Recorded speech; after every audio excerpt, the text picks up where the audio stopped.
The stage left Cheyenne at 4:30 in the morning, before the sun had any intention of rising. Clara Whitlock sat wedged between a barrel-chested fur trader named Oswald Grubb and the rattling wooden wall of the coach, her carpetbag pressed against her knees and her composure pressed even tighter against the fear she refused to name.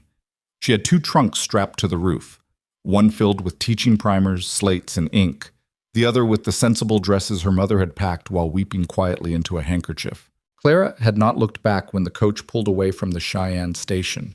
She had told herself she wouldn't, and she was a person who kept her word even to herself, especially to herself. The Wyoming Territory in late October did not ease anyone into its nature. The land outside the coach window was the kind of vast that made a person feel their own smallness in a way that was less poetic and more biological. A cold, animal awareness that you were not the largest thing out here, and quite possibly not the most important. Yellowed grass rolled away in every direction toward ridgelines that looked cut from dark paper against a sky so full of stars it seemed to press downward. No farmhouses, no fence lines, no lights, just space and the relentless percussion of hooves. "First time west?" Oswald Grubb asked. He had the voice of a man who had gargled gravel for 30 years, and he smelled powerfully of wood smoke and animal fat. He was not unkind. He was simply the kind of man who took up room without apology. "That obvious?" Clara said. "You keep grabbing the door handle when we hit a rut." She looked at her hand. She was in fact gripping the handle. She released it deliberately. "I'm going to Iron Ridge, to teach school." Grubb made a sound that was not quite a laugh. "Iron Ridge." He shifted his weight, and the whole coach shifted with him. "They finally get a teacher out there?" "They have one now," Clara said. He looked at her for a moment, taking in the small frame, the neat brown hair, the set of a jaw that was trying very hard to look certain, and he nodded once, slow, the way a man nods when he has his doubts, but has the decency to keep them behind his teeth. "Cold country up there," he said. "I brought wool." He nodded again and turned back to the window. Clara unclenched her jaw and tried to breathe normally. The truth was that she had read about the Wyoming Territory in 6 books and approximately 40 newspaper articles. She knew the elevation, the average snowfall, the dominant grasses, the likely classroom demographics. She had written Iron Ridge's mayor, a man named Gerald Holt, 3 letters before receiving a single response. And that response had been barely 2 paragraphs, written in handwriting so cramped it looked like it was trying to hide. But the letter had contained the word yes, and that was the only word that mattered. Her father had said no in 17 different ways over the course of 4 months. "Clara, you are a 19-year-old girl. Woman," she had said, the 3rd time he used that sentence, "with no understanding of what that country is actually like. What you read in books is not... The books were written by people who were there. The books were written by men who wanted to sell land." She had not had a perfect answer for that, but she had gone anyway, because the alternative, staying in her father's house in Philadelphia, teaching piano to the daughters of men just like her father, waiting for something to happen to her instead of going to find it herself. That alternative had started to feel like a slow disappearance, and Clara Whitlock did not intend to disappear. The trouble started somewhere around the 4th hour of travel, when the sky had gone from black to that particular bruised purple that precedes dawn without quite being it. The driver, a man named Cleet, had stopped once to water the horses at a creek crossing. He was a thin, wind-scoured man with no interest in conversation and considerable interest in his schedule. Clara had gathered from the other passengers, Grubb, a quiet young couple traveling to a homestead, and an older woman named Mrs. Aldine, who slept through everything. That Cleet ran this route on a knife edge of time and had been known to leave passengers behind at stops if they were more than 3 minutes returning from the necessary. Clara had filed that information and thought nothing more of it. The second stop came without announcement. The coach lurched to a halt in a place that looked, to Clara's eye, identical to every other place they'd passed for the last 2 hours. Open country, a scattering of cottonwood trees along what might have been a dry creek bed, and a wind that had been picking up steadily since midnight. She felt the coach settle and heard Cleet's boots hit the ground. Then from above, the sound of straps being loosened. Her trunk. Both of them. Clara pushed open the coach door and stepped out into the cold before she'd fully thought through the action. The air hit her like a physical thing, sharp and mean, carrying the smell of ice from somewhere distant. "What are you doing?" she said. Cleet didn't look at her. He was hauling her second trunk, the one with the teaching materials, down from the roof with the efficient roughness of a man offloading freight. "End of my line," he said. "This isn't Iron Ridge." "No, ma'am." He set the trunk on the ground. It landed with a thud that sent a jolt up her spine. "Iron Ridge is another 11 miles northeast. Old Hennessy's supposed to pick up from this junction, but he hasn't been reliable, so—" He shrugged. The shrug contained a complete world of indifference. "So what?" Clara said. Her voice was steady. She was proud of it. "So I've got the Harker freight waiting in Callaway, and I'm already behind." He turned back to the coach. "Someone will come by. This is a used road." "You can't leave me here." He put his boot on the step. "Ma'am, I've got a contract with the Harker Company, and I don't have one with you. Your ticket was to Callaway Junction, and this is it." "My ticket said Iron Ridge." "Your ticket said Callaway Junction and Iron Ridge vicinity." He said the word vicinity the way a man says a word he knows is doing dishonest work. "You want? I can show you the print." She did not want. She already knew she'd been sold a ticket that was designed to leave someone exactly where she was standing. Grubb climbed out of the coach behind her and stood in the gray pre-dawn, working his neck from side to side. He looked at Clara's trunks, then at Cleet, then back at Clara with an expression of genuine discomfort. "Cleet," he said, "she's a woman alone. You can't just— I'm behind schedule, Oz. 11 miles in this cold. Someone'll come." Cleet climbed back up to the driver's bench. "Road gets used regular." And that was it. The horses moved. The coach rolled. The young couple in the window looked back at Clara with faces full of helplessness. And Mrs. Aldine didn't look at all because she was still asleep. And Oswald Grubb stood in the road for 30 seconds before apparently deciding that his freight in Callaway was also not going to wait. "I'm sorry, miss," he said. He sounded like he meant it, which made it considerably worse. "There's a relay cabin. Ought to be a mile or so north on this track. Not fancy, but it's got walls." He climbed back in. The coach disappeared around a bend in the road, and Clara was alone. She stood in the road for what she estimated was 2 full minutes, doing nothing but breathing. This was not, she told herself, a catastrophe. This was a problem. Problems had solutions. The relay cabin Grubb mentioned, she would find it. She would wait there for whoever was meant to complete this route. She would arrive in Iron Ridge perhaps a day late, and that was inconvenient, but it was not the end of anything. She picked up her carpet bag. She looked at the 2 trunks. The teaching trunk weighed approximately 60 pounds. The clothing trunk was somewhat lighter, but still beyond what she could carry and move quickly. She would take the carpet bag, which had her money, her important papers, and 2 changes of underlinen, and come back for the trunks once she found shelter. Or she would not find shelter, and none of it would matter. She refused to think that thought a second time. The track north was barely a track at all. More of an intention in the grass, 2 faint ruts that might have been wagon wheels or might have been a dry creek. It was difficult to say. Clara walked with her carpet bag and her chin level and the wind at her back, which was the one small mercy the morning offered. The stars were fading. The sky was moving from purple toward a gray so pale it was almost silver. She walked for what she believed was a mile. Then another. No cabin. The cold, which had seemed manageable in motion, began to work through her wool coat in ways that wool was not equipped to prevent. Her fingers, in their gloves, stopped feeling distinct. Her ears, beneath her hat, ached in a way that she associated with the early stages of damage rather than simple discomfort. She had read about frostbite. She had read about exposure. She had not, until this moment, understood them as personal information.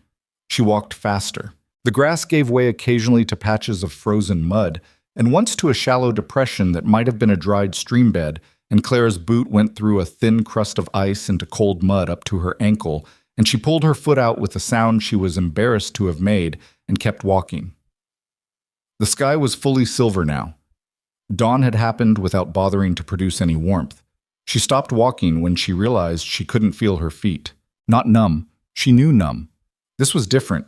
This was an absence, a disconnection, as though her feet had simply decided to stop participating in the morning. She looked down at them. They appeared normal. They were not, as far as she could tell, working properly. She sat down. She hadn't meant to. Her legs simply stopped cooperating with her intentions, and she found herself sitting in the frozen grass beside the almost track, her carpet bag in her lap, her breath making short white clouds in the gray air. "Get up," she told herself. She did not get up. You did not come all this way to sit in a field and die. That was true. It was also true that she was very cold and very tired, and the warmth that was spreading through her now, replacing the aching cold, was the kind of warmth she had read about too. The dangerous kind. The kind that felt like relief and was actually surrender. She thought about her father. Not about his warnings. She was done with his warnings. But about his face. The specific expression he wore when he was trying not to show that he was frightened for her. That had been the expression on his face at the Philadelphia station. She had looked away from it because looking at it made her want to stay. She was sorry for that now, not for leaving. She was not sorry for leaving, but for looking away from his face. She leaned back against her carpet bag and looked at the sky. The stars were almost gone, just a few, stubbornly present in the paling dark. She picked one, the brightest, low on the western horizon, and watched it. "Stay awake," she told herself. "Stay awake. Stay." She did not hear the horse. She heard, at what felt like a great distance, the sound of boots on frozen ground. Then something blocked the remaining starlight, and she was aware of warmth. Not the false warmth of cold becoming dangerous, but actual warmth, the warmth of another living body close to hers. And a voice. "Hey!" The voice was low and level, the way a voice is when a person is deliberately not alarming an animal they've found in distress. "Hey, you need to wake up." Clara opened her eyes. The man crouching in front of her was backlit by the sky, so her first impression was mostly silhouette. Broad-shouldered, a hat with a brim that had seen considerable weather, a coat that had seen more.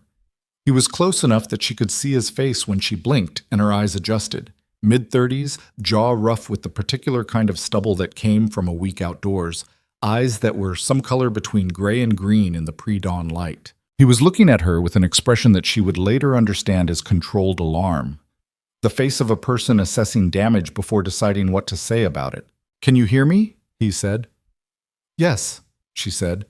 Her voice came out wrong, slow and thick, like it belonged to someone half asleep. "What's your name?" "Clara." She blinked. "Clara Whitlock." "How long have you been out here, Miss Whitlock?" "I don't—" "The stage left before sunrise. An hour, perhaps. Maybe 2. She wasn't sure. Time had gone strange. "You're cold." "I'm aware." Something shifted in his face. Not quite amusement, not the moment for it, but something adjacent to it. A recognition, maybe. "Can you stand?" "I'm going to say yes, but I'm not entirely confident." "Fair enough." He straightened, and she saw that he was taller than she'd registered from a crouch, considerably taller, and the broad shoulders had not been a trick of the silhouette. He offered his hand. "Try." She took the hand. His grip was firm and warm through his glove, warm in a way that made her realize how cold her own was, and he pulled her to her feet with a steadiness that absorbed her wobbling without comment. Her legs held. Barely, but they held. "There's a relay cabin about a quarter-mile back," he said. He was still holding her hand, or rather she was still holding his, and neither of them had made a move to change that. "Missed it in the dark?" "There was no light," she said. "I assumed it was further along." "It's not marked well." He glanced at her carpet bag. "Is this everything you have?" "I left 2 trunks at the junction, back where—" She stopped. She wasn't sure which direction she'd come from. Everything looked the same. "I know the junction," he said. "I'll get them. Can you walk?" "Yes?" "You want to try before you commit to that?" She took 2 steps. Her feet tingled with the painful return of sensation, but they moved. "Yes," she said again, with more confidence. He led her back along the track. The cabin was indeed a quarter-mile, possibly less, though it felt longer, and brought her inside and got a fire going in the iron stove with the practiced speed of someone who'd done it in worse conditions. The cabin was small and rough, a single room with a board floor and 2 wooden bunks and a table that had seen a great deal of use and very little care. It was, compared to the frozen field, magnificent. Clara sat in the chair nearest the stove and held her hands toward the heat and tried to look like she had things under control. She mostly failed. "You all right?" the man said. He was crouching in front of the stove, checking the draft. "I will be," she said. Then, because dishonesty seemed like poor manners under the circumstances, "I think I was in real trouble when you found me." He stood. He looked at her with that same controlled expression. "Yeah," he said. "You were." "Thank you." He shrugged once, small, like thanks were something he didn't quite know what to do with. "Rhett Mercer," he said. "I've got a spread about 5 miles east of Iron Ridge." "Clara Whitlock." She paused. "I'm going to Iron Ridge. I'm the new schoolteacher." He absorbed that. Something moved across his face. Not surprise exactly, but something. And he nodded. "Mayor Holt said they'd found one," he said. "They found me." Seems like it was the other way, this morning. She had no immediate answer for that. The fire was catching well now, and warmth was beginning to enter the room in a real way, and her hands had found their fingers again. She was tired in a way that went past muscles, the deep tired of a body that has spent several hours in quiet crisis. She was also, she realized, hungry. She had not eaten since a biscuit in Cheyenne at 3 in the morning. "Do you have anything to eat?" she asked. "I can pay." He already had a pack off his shoulder. He set it on the table without ceremony and produced hardtack and a piece of dried venison wrapped in cloth and a tin of something that turned out to be coffee, if one used the term loosely. He didn't say anything about payment. Clara ate and drank and let the stove do its work. And Rhett Mercer sat on the edge of the other bunk and said very little, which was, she was discovering, something he was practiced at. He retrieved her trunks. He didn't make it a production, just said he'd be back, went out, and returned 40 minutes later with both trunks loaded on a pack horse that had apparently been waiting outside with the patience of an animal accustomed to waiting. He set them inside the cabin and told her the road east to Iron Ridge was passable, that he'd passed a freight wagon heading that direction earlier and expected it would come back through by midday. "You'd ride with it," he said. "Freighter's name is Sampson. He's reliable." "You're not going to Iron Ridge yourself?" she asked. "Not today." He was checking the trunk straps, the ones that had been loosened by Cleet. He retightened them with quiet efficiency. "Got cattle to move before the weather turns." Clara thought about asking more about the weather turning and decided she didn't actually want the answer. "Mr. Mercer," she said instead. He looked at her. "I want to pay you for your trouble. The coffee, the time." "No," he said. It wasn't unfriendly. It was just final. She looked at him.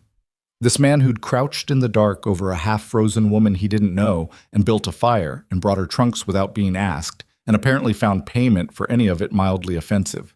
His coat had a tear near the left cuff that had been mended twice. His boots were good quality, but old. He worked hard for what he had, and what he had, she suspected, was enough and not much more. "Then I thank you," she said, without qualification. Something shifted in his face again, that almost thing, almost amusement, almost something else. He picked up his pack. "Good luck with the school," he said. "I don't intend to need luck," she said. He stopped at the door. He turned and looked at her for a moment. Really looked. The kind of looking that doesn't have any agenda, just observation. And then something in him settled, and he nodded, once, like a man who has reassessed a situation and updated his conclusion. "No," he said. "I don't suppose you do." He left. Clara sat in the warmth of the relay cabin and listened to the sound of his horse moving away, and she told herself that she felt nothing in particular, which was only somewhat true. The freight wagon came at 11:30, driven by a man who was, as advertised, named Sampson.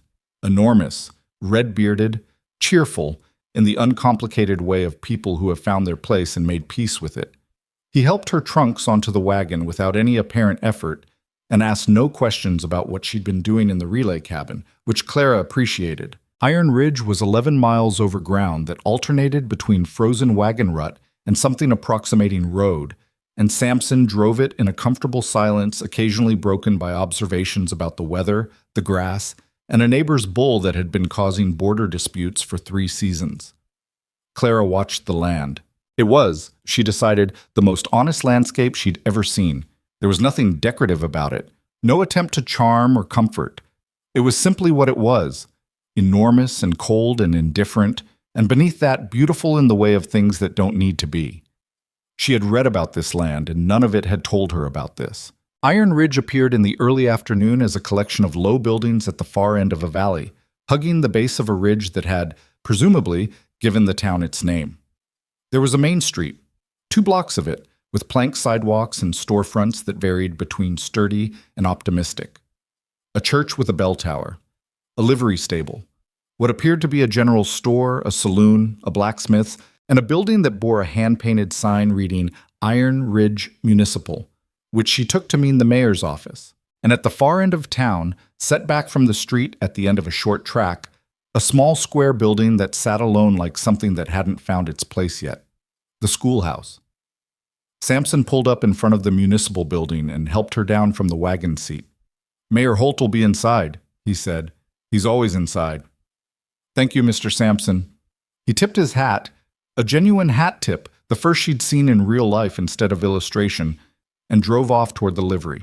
Clara stood in the street of Iron Ridge, Wyoming territory, with her 2 trunks and her carpet bag, and the morning's damage still sitting in her bones. And she breathed the cold mountain air, and she looked at the schoolhouse at the end of the track. Even from here, she could see that one of its windows was boarded over. A length of stovepipe on the roof listed at an angle that suggested it was held in place by hope rather than hardware. The door needed paint. The step needed replacing. She picked up her carpet bag. Good, she thought, without entirely meaning to. Good. Something to do. Mount. Gerald Holt was a compact, worried-looking man of 50 with the specific exhaustion of someone who has been managing a town's problems on insufficient resources for too long. He shook her hand across his desk with the excessive firmness of a man who wasn't sure what to make of her and had decided to convey confidence by proxy. "Miss Whitlock," he said, "we expected you 2 days ago." "I was delayed." "Stage trouble?" "Something like that." She set her carpetbag on the floor and took the chair across from his desk without being invited to, because waiting to be invited felt like establishing a precedent she didn't want. "I'd like to speak about the schoolhouse, Mr. Holt. I saw it coming in. The stovepipe needs immediate attention. If it fails in winter, we lose the building to fire or the students to cold, and either is unacceptable." Holt blinked. He had clearly been preparing to offer her a tour and a gentle speech about the difficulties of frontier education. He adjusted. "We've had some trouble getting materials. I'll make a list," Clara said. "What's the town's budget for school maintenance?" "The town's budget for school maintenance is—" He stopped. He seemed to be searching for a number. "It's limited," he finally said. "Specifically?" "About $40 for the year." Clara had spent $60 on books. "All right," she said. She did not let any of what she was thinking show on her face. "And my salary?" $30 a month. Board is included. Mrs. Alderman has a room." $30 a month. She had turned down a position in Philadelphia that paid $45. She had not told her father what she was being paid, and she was suddenly glad of that. "That's agreeable," she said. Holt looked at her as though she'd said something unexpected. "You're not going to negotiate?" "Not today," she said. "I've had a difficult morning, and I'd like to see the school and my room before the light goes. We can discuss the salary next month, when I've had a chance to assess what the position actually requires." He didn't know what to do with that, she could see, with the implication that she might have grounds to ask for more. And with the fact that she'd said next month with absolute certainty, as though her continued presence was not in question. She was, in fact, not certain. Iron Ridge was smaller than her letters had suggested. The schoolhouse was in worse shape than the mayor had implied. The salary was genuinely concerning. The morning had introduced her to the possibility that this territory could kill her with very little effort. But the land coming in, that enormous, honest, indifferent land, had also done something to her that she couldn't quite name. Something like recognition, like she'd been looking for something this large her whole life and not known it. She picked up her carpetbag. "Shall we?" she said. Mrs. Alderman's boarding house was on the north end of Main Street, 2 stories of weathered wood that had once been painted white and retained the memory of it. Mrs. Alderman herself was a broad, direct woman of 60 who showed Clara to her room, small, clean, with a window facing the ridge, and told her supper was at 6 and there were no exceptions, and that she ran a respectable house, and that she was glad to have a teacher in town, finally, because the children were going feral. Feral, Claire repeated. The Dawson boys threw a live snake through the barber's window last month, Mrs. Alderman said. She said it without inflection, as a statement of existing conditions. Luckily, Mr. Peters screams at a frequency that only dogs can hear. Clara sat on the edge of the bed after Mrs. Alderman left and set her carpetbag at her feet and looked at the window and the ridge beyond it, darkening now toward evening. Her feet ached. Her left ankle, where she'd gone through the ice crust, was swollen inside her boot in a way that was going to be unpleasant in the morning. She was hungry again despite the hardtack and venison, and tired in a way that felt like it had settled into her skeleton, and she was 3,200 miles from Philadelphia in a town where the children were throwing snakes at barbers, and the schoolhouse needed at minimum a working stovepipe, and probably a great deal more, and she had $40 of town budget and $30 a month, and approximately the entirety of her savings, which was to say, not enough. She thought about Rhett Mercer finding her in the frozen field, sitting in the grass like she'd simply decided to stop, and saying you were without softening it. Just the truth, delivered without drama. She thought about the way he'd nodded at the door, that final nod. Then she opened her carpetbag and took out her notebook and her pen, and she began to make a list. Stovepipe repair. Window. South wall. Doorstep. Slates. Need count of students first. Primers. She had enough for 12 students. Need to assess enrollment. Firewood. Contract. Who supplies? Seating capacity versus expected attendance. She wrote until supper, and then she ate Mrs. Alderman's beef stew, which was not elegant but was hot and filling and exactly what the evening required. And she listened to Mrs. Alderman talk about the town with the frank assessment of someone who had watched it for 30 years and had no illusions about it. There were about 300 people in and around Iron Ridge, she said, if you counted the outlying ranches. Maybe 60 children of school age. Maybe 30 who were likely to actually attend, accounting for families who needed the older ones for ranch work. There were 3 or 4 families who thought education for daughters was a waste of time and resources, and they would be a problem. There were 2 or 3 families who genuinely couldn't read and were embarrassed about it and would be suspicious of a teacher as a result. And then there's the rest, Mrs. Alderman said, who'll send their kids first day and judge you by Christmas. That's fair, Clara said.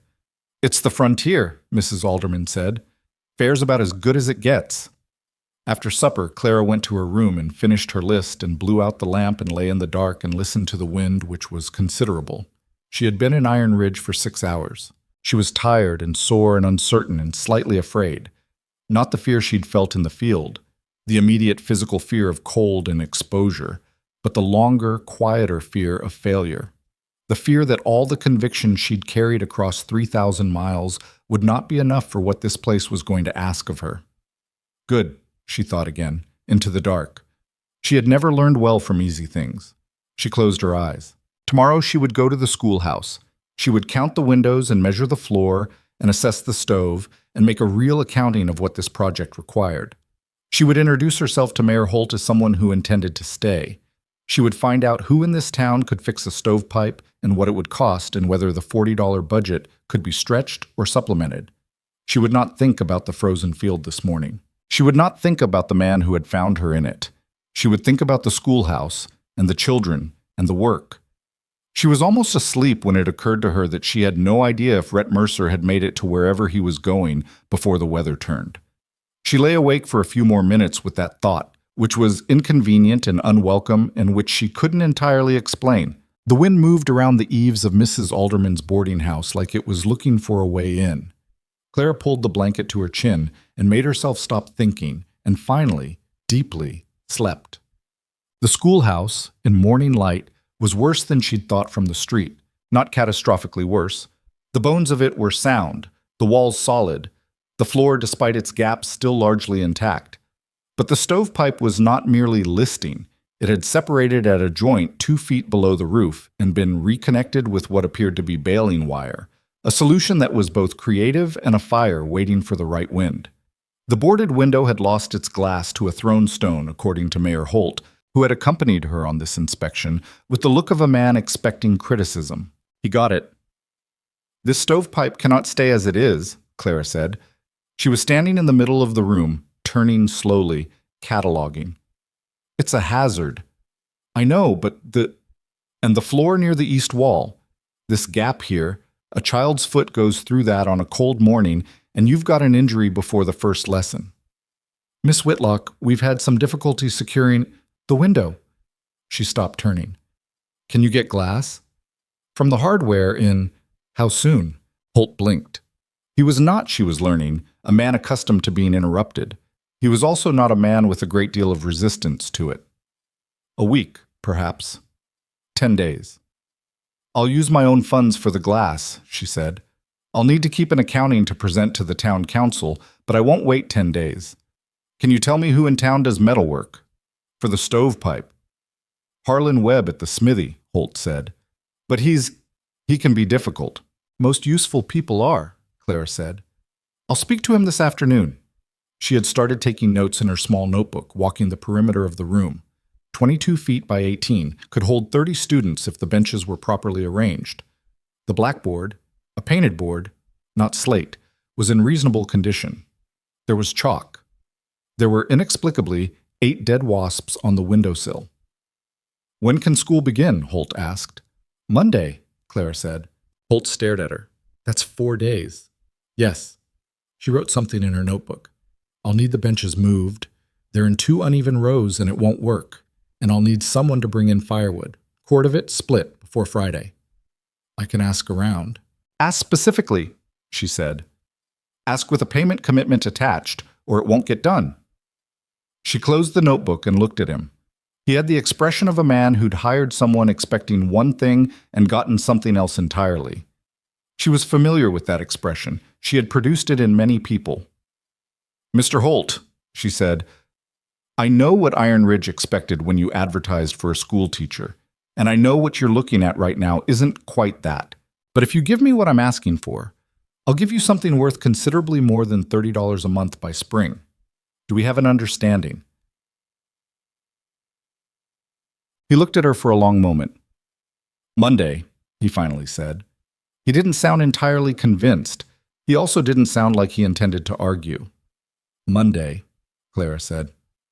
Harlan Webb, the blacksmith, was large and taciturn and looked at Clara the way people look at things that have arrived in unexpected places, with more interest than he wanted her to see.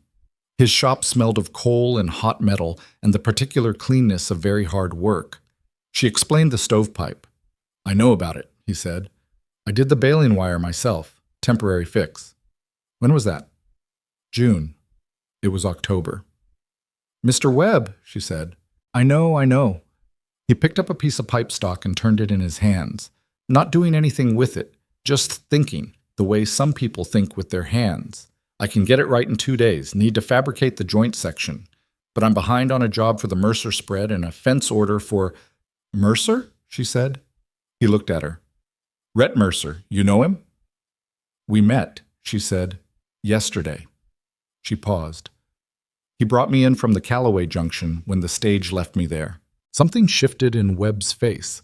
Not surprise, more like a piece of information slotting into a familiar pattern. Yeah, he said.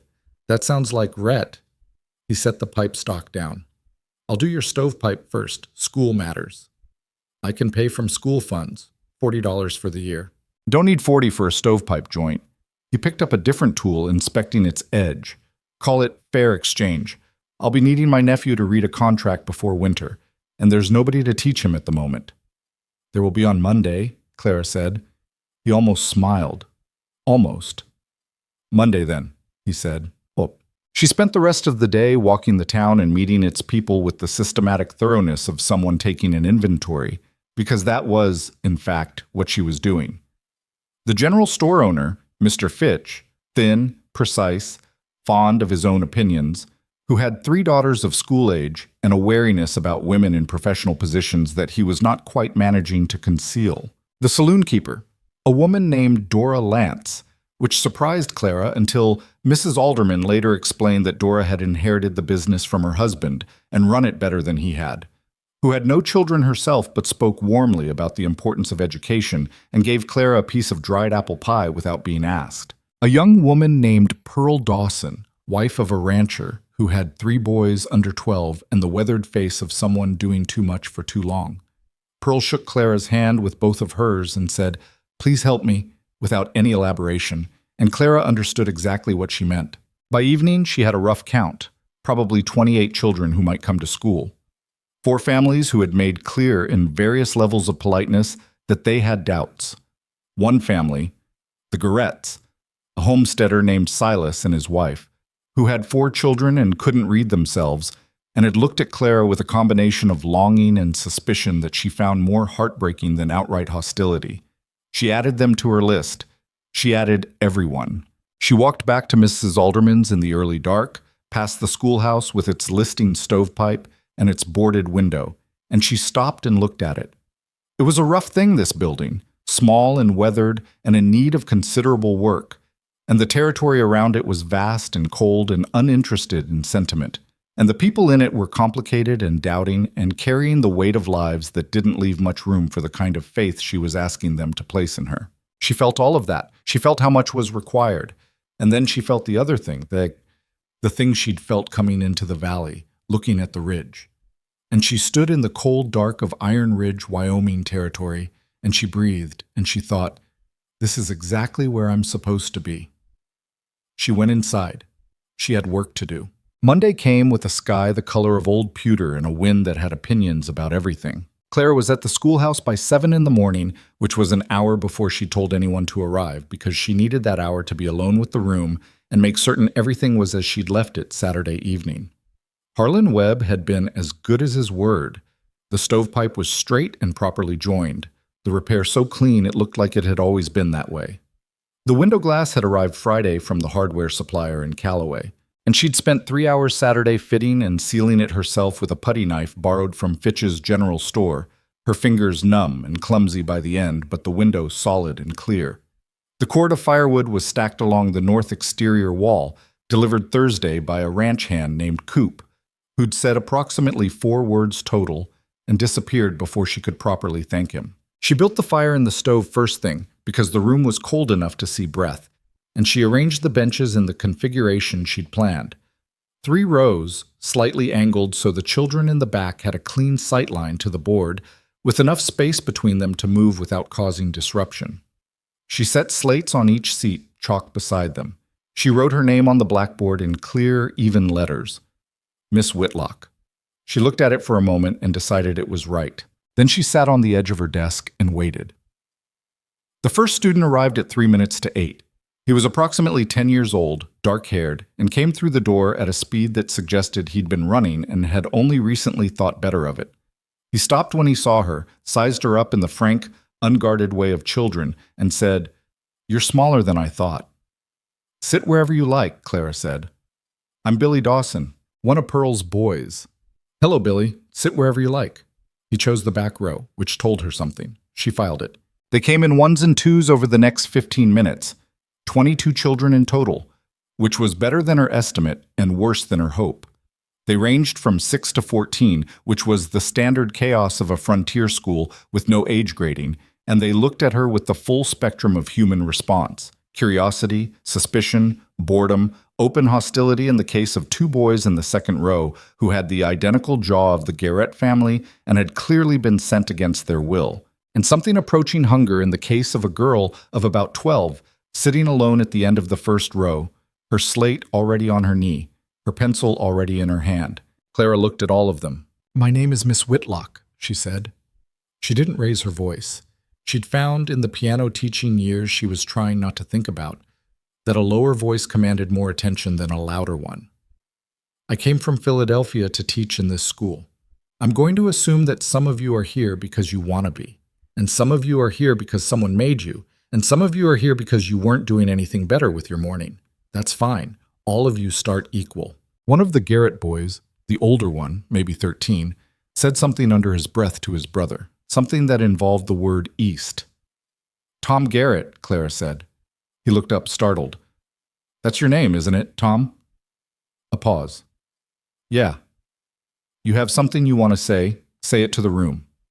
Another pause, longer. He was deciding whether she was worth the confrontation. He decided she wasn't, which was, she suspected, a temporary decision. No, ma'am, he said. Good. She picked up a piece of chalk. Let's find out what everyone knows. By the end of the first week, she had a clear picture, and it was more complicated than she'd been given to expect. 6 of her 22 students could read at or above what she'd consider an acceptable level for their age. 8 more had the foundations but were behind, some considerably, through no fault of their own, just interrupted schooling and parents who couldn't fill the gaps. 4 could read simple words but nothing more. And 4, including both Garrett boys and 2 younger children from a homestead family she hadn't yet visited, could not read at all. She did not rank them in front of each other. She assigned different work without making the differences a public accounting. She spent her lunch breaks with the 4 who needed the most help, calling it extra time rather than remediation, because the language mattered and she knew it. Tom Garrett came to the first lunch session with his arms crossed and the expression of someone expecting humiliation. "I'm not stupid," he said, before she'd said anything at all. "I know that," Clara said. She set a primer on the desk in front of him. The simplest one, the one she'd have used for a 6-year-old, but she put it down without comment, without apology. "Start here. We'll move as fast as you want to move. My pa says reading's for people who can't do real work." "Your pa can read," she said. She kept her voice even. "He signed the school enrollment form himself." Tom looked at her. Something shifted in his face, the kind of shift that happens when information reorganizes a person's existing beliefs about the world. "He told me he had Ma do it." "He didn't," Clara said. She wasn't entirely certain of this. She assumed it from the signature's character, from the deliberate care of it, from what she'd observed about Silas Garrett in her brief meeting with him. She was betting on a hunch, which was not ideal, but sometimes a hunch was what you had. "Open the book, Tom." He opened it. The town's opinion of Clara formed the way opinions in small places always form, through accumulation, observation, and an invisible court of judgment that convened in grocery stores and along fence lines, and at the ends of bar counters and in parlors over coffee after supper. She was aware of being assessed.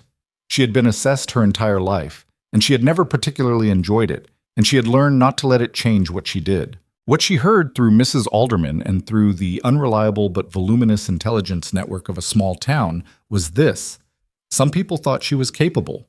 Some thought she was too young.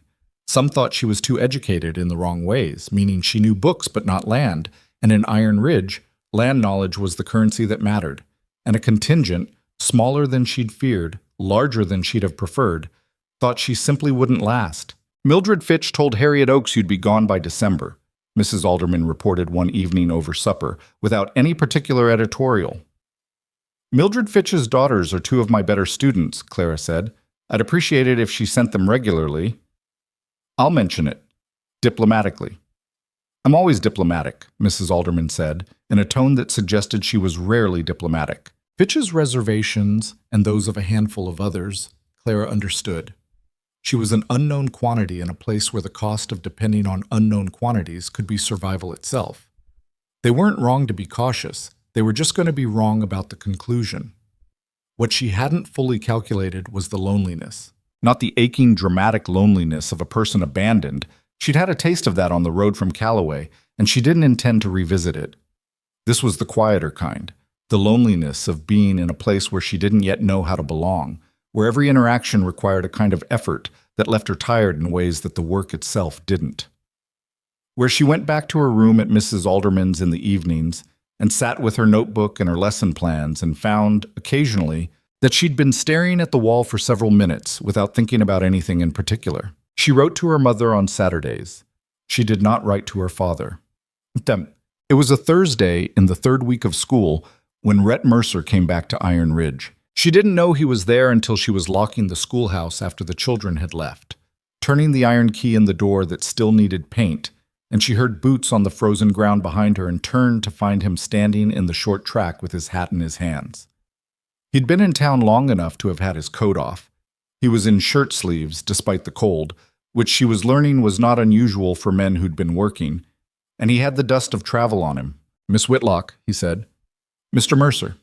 She put the key in her coat pocket. "School started last week. I didn't see you at the town meeting." "I heard about it."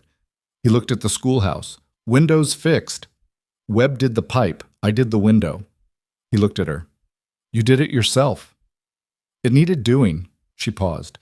The putty was harder than expected. Something moved in his face. That almost thing again. The almost amusement he seemed to keep on a short leash. He looked back at the building. I came to talk to Holt about the spring grazing permits, he said, and I wanted to... He stopped. He seemed to be selecting words the way a man selects footing on uncertain terrain. I wanted to know you'd made it in all right, after the junction. As you can see, she said. Yeah. He turned the hat in his hands once, slowly. How's the school? Hard, she said, because lying about it seemed pointless. 22 students across 6 years of age range, 4 of whom can't read at all, and a budget that assumes I can accomplish things with considerably less than they actually cost. Sounds about right for Iron Ridge, he said. Mayor Holt is well-intentioned, she said, but his optimism about resource availability is not always grounded in reality. Rhett made a sound that was almost a laugh. Not quite. That's one way to put it. She looked at him. He was not what she'd thought in the relay cabin, or rather, he was exactly what she'd thought.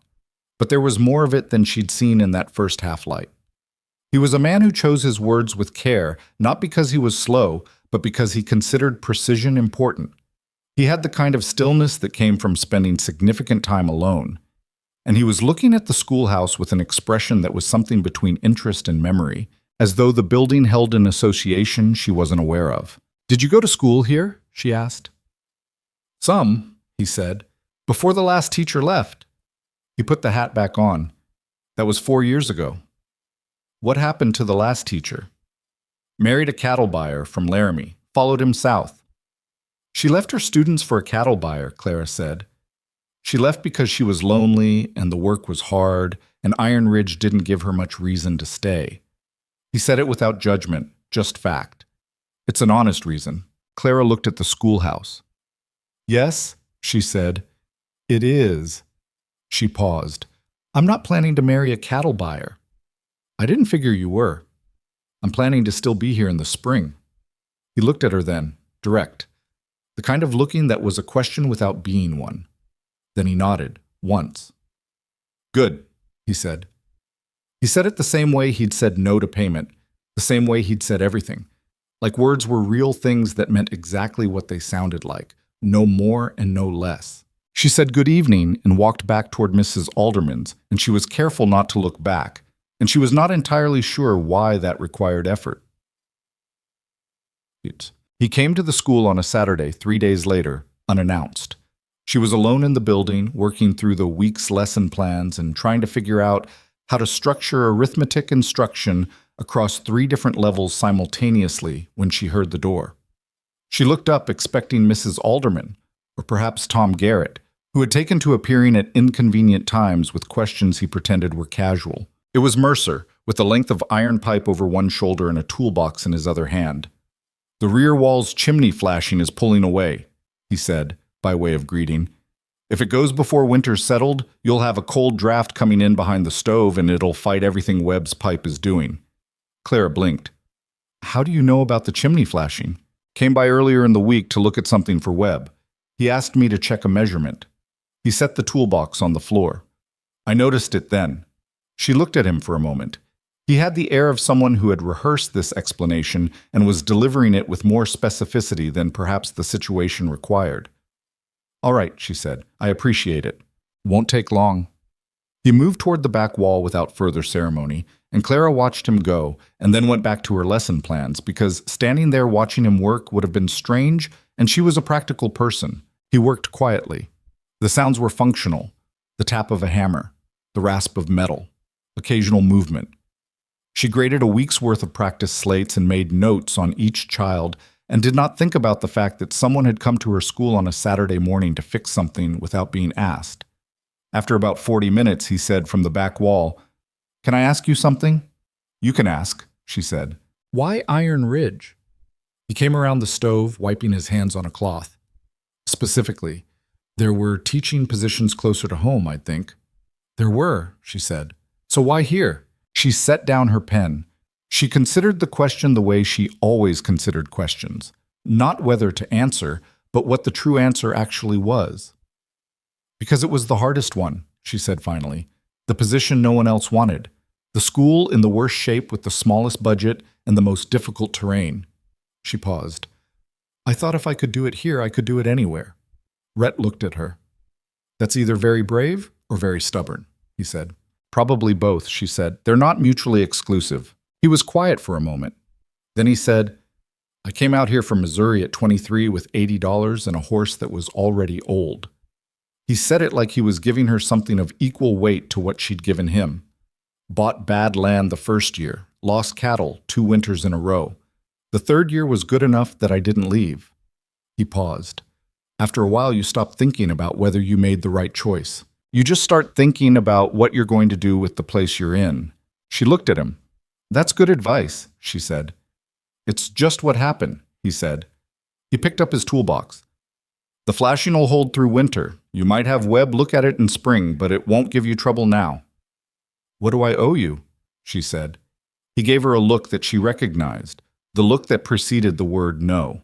Mr. Mercer, she said before he could say it, I understand that you're a generous man, and I'm genuinely grateful. But I'm trying to establish myself here as someone who pays what she owes, and I can't do that if people won't let me. She kept her voice level, not combative. Name a fair price or name something you need. I have books. He stopped. Books, he said. I have approximately 60 of them. Primers, literature, history, mathematics, some philosophy I probably won't use in a frontier classroom. She stood up and went to the shelf along the east wall, where she'd stored the overflow from her teaching trunk. What do you read? He was quiet long enough that she thought perhaps he wasn't going to answer. Then he said, History. When I can get it. She looked along the shelf. She pulled down a book, Prescott's History of the Conquest of Mexico, which she'd read twice herself and had brought for the same reason she'd brought most of her books, which was that she couldn't quite leave them behind.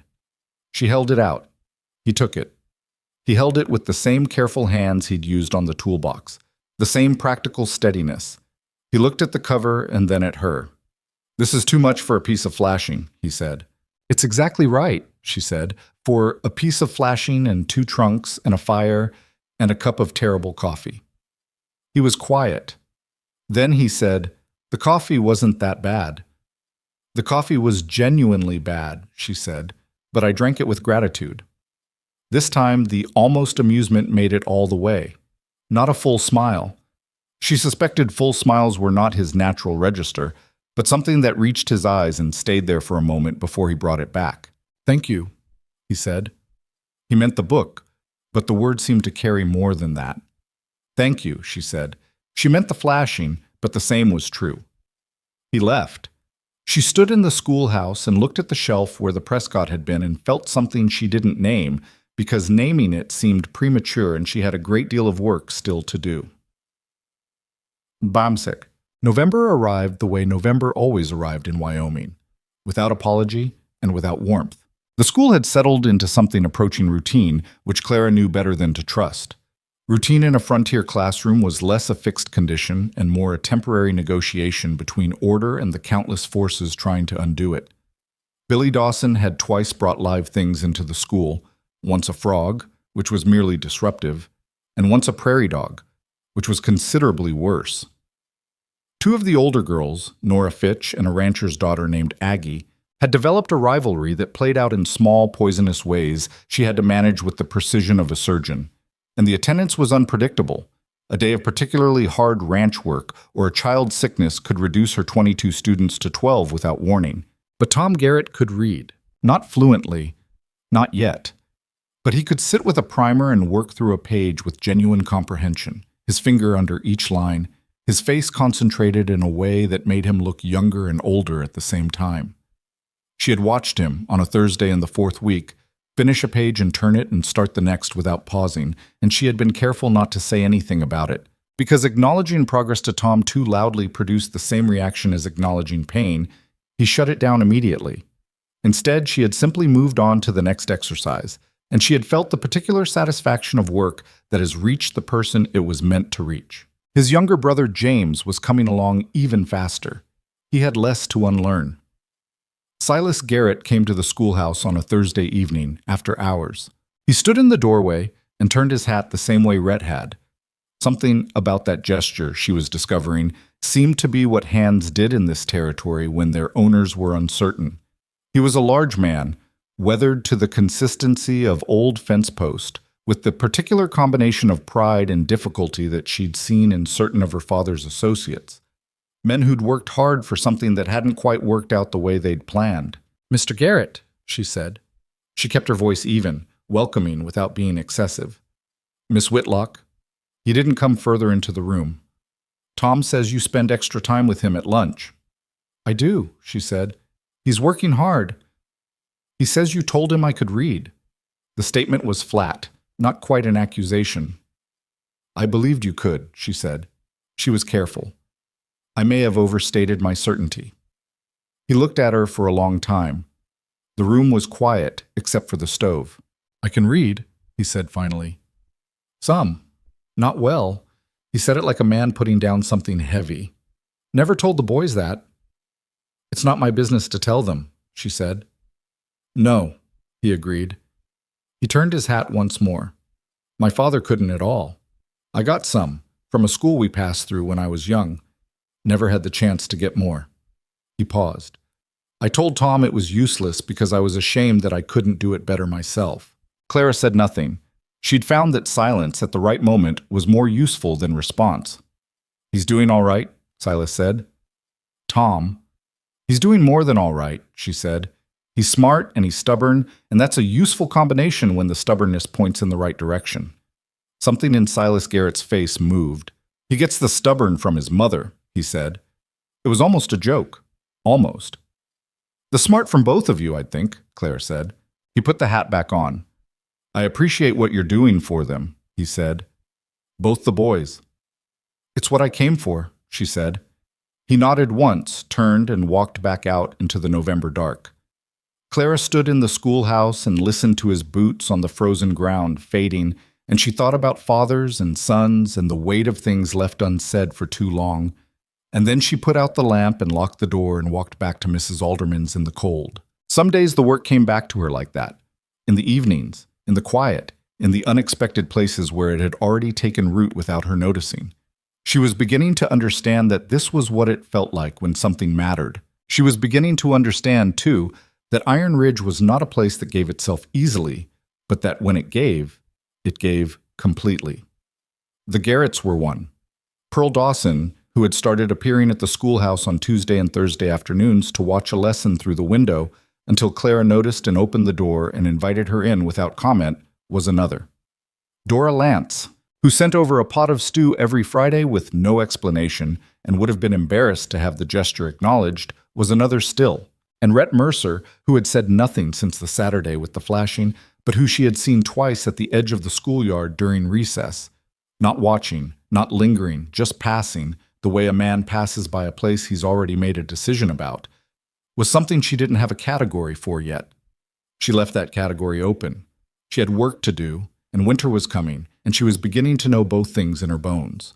The first real snow came on a Wednesday in late November, and Iron Ridge received it the way it received most things, without sentiment and without preparation. Clara had been watching the sky since morning. There was something in the light that day, a flatness to it, a particular erasure of shadow that she'd read about in a weather almanac her third week in town and had filed under things to recognize. The clouds weren't building dramatically. They were simply arriving, low and gray and total, settling over the ridge like a lid being pressed down on a jar.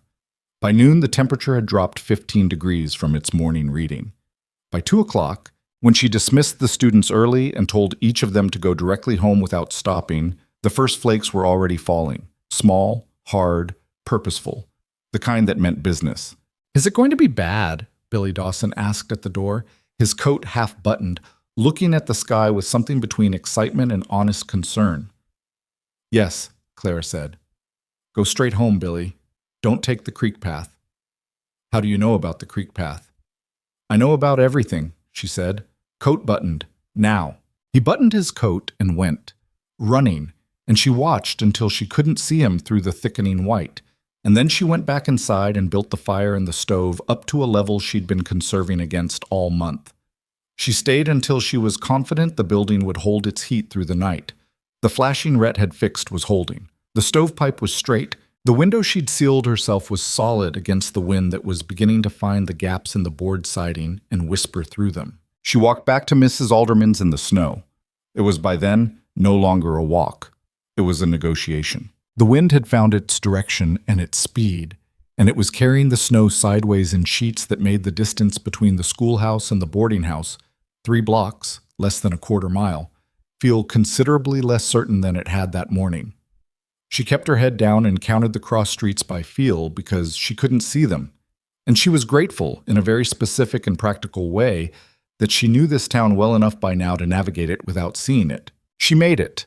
Mrs. Alderman had the stove in the parlor going and a pot of something on the kitchen fire, and she looked at Clara coming through the door with snow in her hair and no expression of surprise whatsoever. "Figured you'd stay at the school," she said. "I considered it," Clara said. She was unwinding her scarf. Her fingers were stiff. "But the school will be fine, and I'd rather be here." "Storm's going to run 2 days at least," Mrs. Alderman said. "Maybe 3. How can you tell?" 40 years of watching Wyoming weather. She went back to the kitchen. "Supper in an hour. Don't take your boots off yet.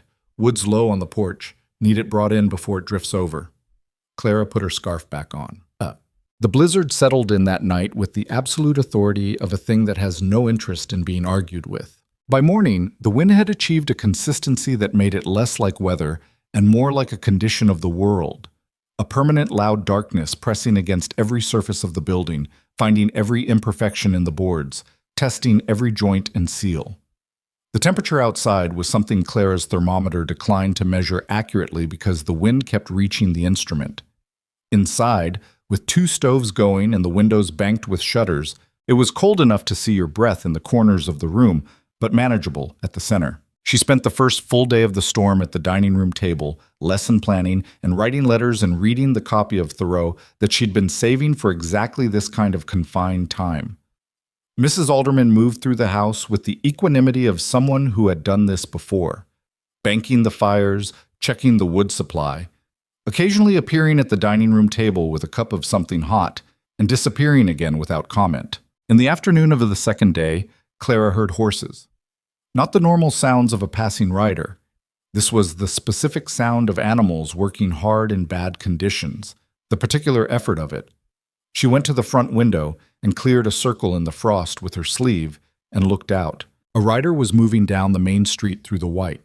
Moving, not quickly, not with any ease, but steadily, the horse's head low against the wind, the rider's shape barely distinct from the storm around him. He stopped in front of the building opposite, the family named Coburn, Clara knew, who had an infant and a wife who'd been ill, and got down from the horse with the slow, deliberate movement of someone who had been cold for a long time. He knocked. The door opened. He went in. She kept watching. 15 minutes later, he came back out carrying something. She couldn't tell what, a bundle of some kind, something from his saddlebags, and left it at the Coburn's door after knocking again. Then he mounted and moved further down the street. She couldn't see his face. She didn't need to. "Mrs. Alderman," she said. From the kitchen. "Is Rhett Mercer's ranch far from town?" A pause. 5 miles east, maybe a little more. Another pause. "Why?" "Someone's riding this street," Clara said, "checking on people." Mrs. Alderman appeared in the doorway, wiping her hands on her apron. She looked out the window for a moment, and something in her face did a quiet thing, recognition, and something softer than that. "That'll be Rhett," she said. She said it without surprise. "He does that." "In a blizzard?" "In most things," Mrs. Alderman said. She went back to the kitchen. "He's been doing it since the Harmon family lost their youngest in the storm of '73. Harmon's wife couldn't get out for 2 days. Boy was already gone when anyone reached them." She said it with the flatness of a story that has been told enough times to have lost its rawness, but not its weight. "Rhett was 22. He rode out in it that time too, but too late. He's made sure he wasn't too late again." Clara stood at the window for a long time after that. The rider, Rhett, was gone, moved further down the street, or turned off somewhere, swallowed by the white. She thought about a 22-year-old man riding through a blizzard and arriving too late and deciding, somewhere in that experience, that he would not let too late happen again. She thought about how that decision had cost him, how it was costing him right now, this moment, in the cold and the wind and the total indifference of the storm. She thought about the first morning, the relay cabin, his hands building the fire with that same quiet efficiency. She understood now that it wasn't just competence, it was practice. It was a man who had turned a private grief into a discipline. She went back to her Thoreau and couldn't concentrate on a word of it. He came to Mrs. Alderman's on the afternoon of the second day. Clara heard the knock and heard Mrs. Alderman go to the door and heard a voice she recognized, low and even through the wall. She stayed at the table. She heard Mrs. Alderman say something about the stove in the back room and heard boots on the floor and the particular sound of a man who is very cold moving toward heat. She gave it 10 minutes and then went to the kitchen for another cup of coffee, because she needed coffee anyway, and it would have been stranger to avoid the kitchen than to go to it. Rhett was sitting on the bench near the back stove, his coat on the hook, his gloves spread on the stove's top surface to dry. He was holding a mug in both hands in a way that was less about drinking and more about the transfer of warmth. He looked like a man who had been outside for 6 hours and hadn't entirely finished processing that yet. He looked up when she came in. "Miss Whitlock," he said. "Mr. Mercer." She went to the stove and poured her coffee. Her back was to him for a moment. She heard him shift on the bench. "Mrs. Alderman said you've been riding the street." "Roads are closed east of town," he said. "Drifts across the Harmon track are 8 feet in places. I got as far as the Calhoun place before the horse said no." He said this without complaint, as though it were simply information about the day's conditions. "The Calhouns are all right?" "They're fine. Good stove, good wood, sensible people." He drank some of the coffee. "Coburn's needed supplies. She's still not well, and he's been burning through their wood too fast. I left them what I had." "Out of your own stores," Clara said. She turned around. He looked at her. "They needed it." "That's not an answer to what I said." "It's the only answer I've got." He set the mug down on his knee. He looked tired, she noticed. Not the tired of a man who hadn't slept, but the tired that comes from sustained expenditure over a long time, over years, perhaps, of doing the thing that needed doing without anyone asking him to. "How's the school holding up?" "Fine," she said.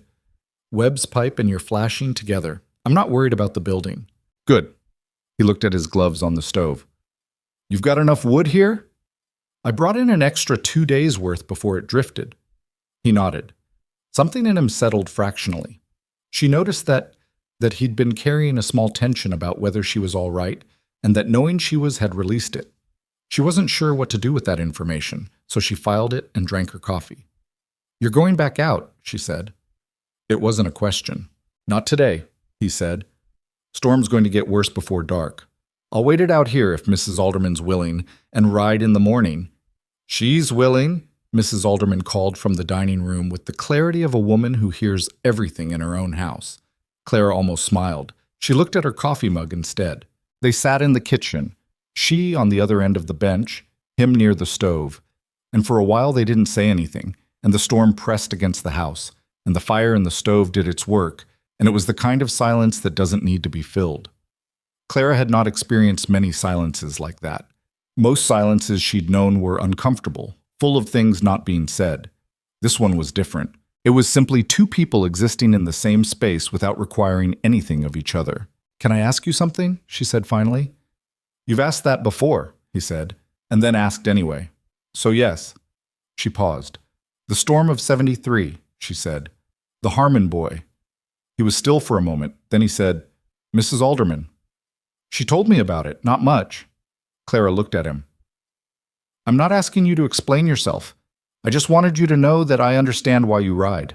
He was quiet for long enough that she thought he might not answer. Then he said, "He was 8 years old. Name was Peter." He said it to his mug, not to her. "I'd seen him around town. Good kid. Smart, the kind that asked questions about everything." He stopped. "I got there and the mother was just sitting there with him. She'd been sitting there for a day already. Couldn't leave and couldn't do anything else." He paused. "I've thought about it a lot. Whether if I'd gone the day before instead of waiting for the storm to ease, whether it would have changed anything." He looked up. His eyes were gray-green in the kitchen light. and they were very direct. Probably not. But I stopped waiting for storms to ease. Clara held his gaze. That's a heavy thing to carry, she said. Everyone carries something, he said. That's true, she said. It doesn't make the weight less. He looked at her for a moment, the way he looked at her sometimes, with that quality of genuine attention, like what she said mattered, and he was making room for it to land properly. Then he said, What do you carry? She hadn't expected that. She took a breath. The fear that I'm not as capable as I've told everyone I am, she said, including myself. She said it evenly, because the truth said evenly was more useful than the truth said dramatically. I came here claiming certainty I didn't entirely possess. I still don't know if I'll have what this place requires. You've got 22 students showing up in November, he said. In Iron Ridge, that's more than anyone expected. 22 students isn't the same as being certain I can teach them what they need. No, he said, but it's evidence. She considered that.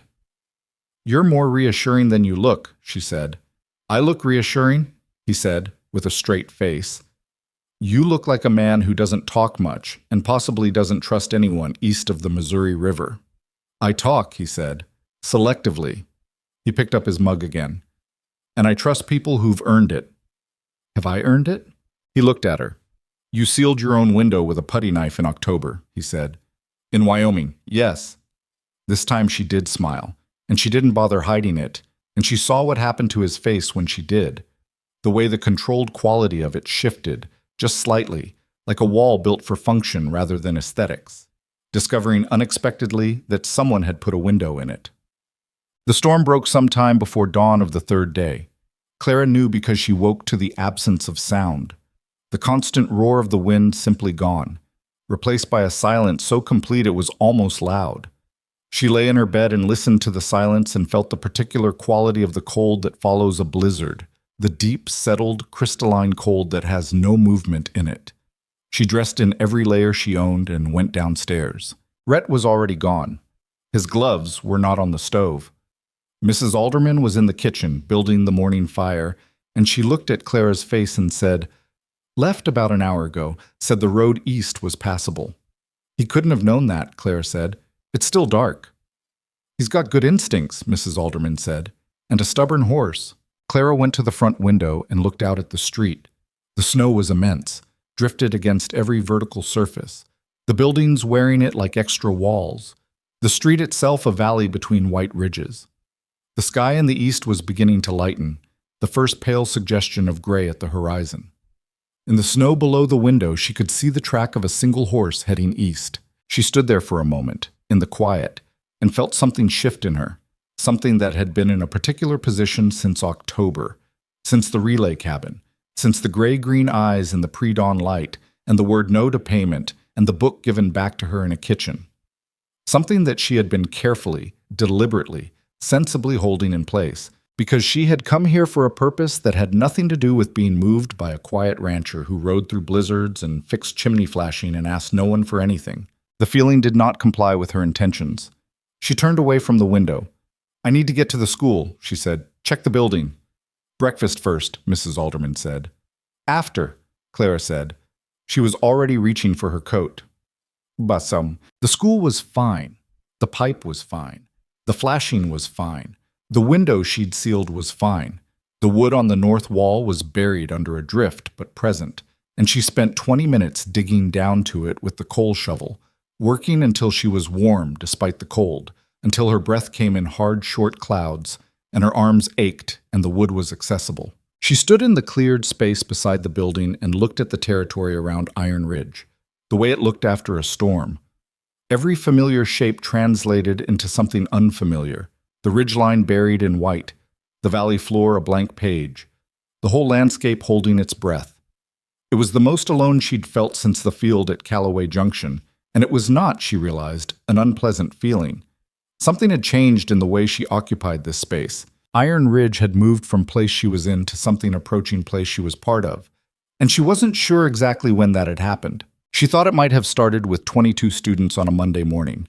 She thought it might have been accelerated by a blizzard and a kitchen and a man who said what he meant and nothing else. She unlocked the schoolhouse door and went inside and built the fire. even though school was canceled for the rest of the week.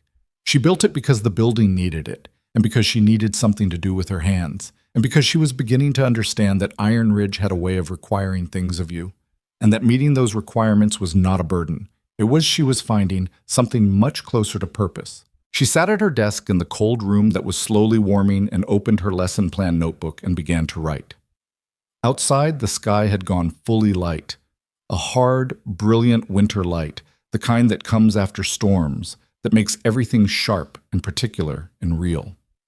It came through her window, the window she'd sealed herself with cold, stiff fingers in October, and it fell across her desk and her hands and the page she was writing on, and it was, she thought, enough. It was, for now, exactly enough.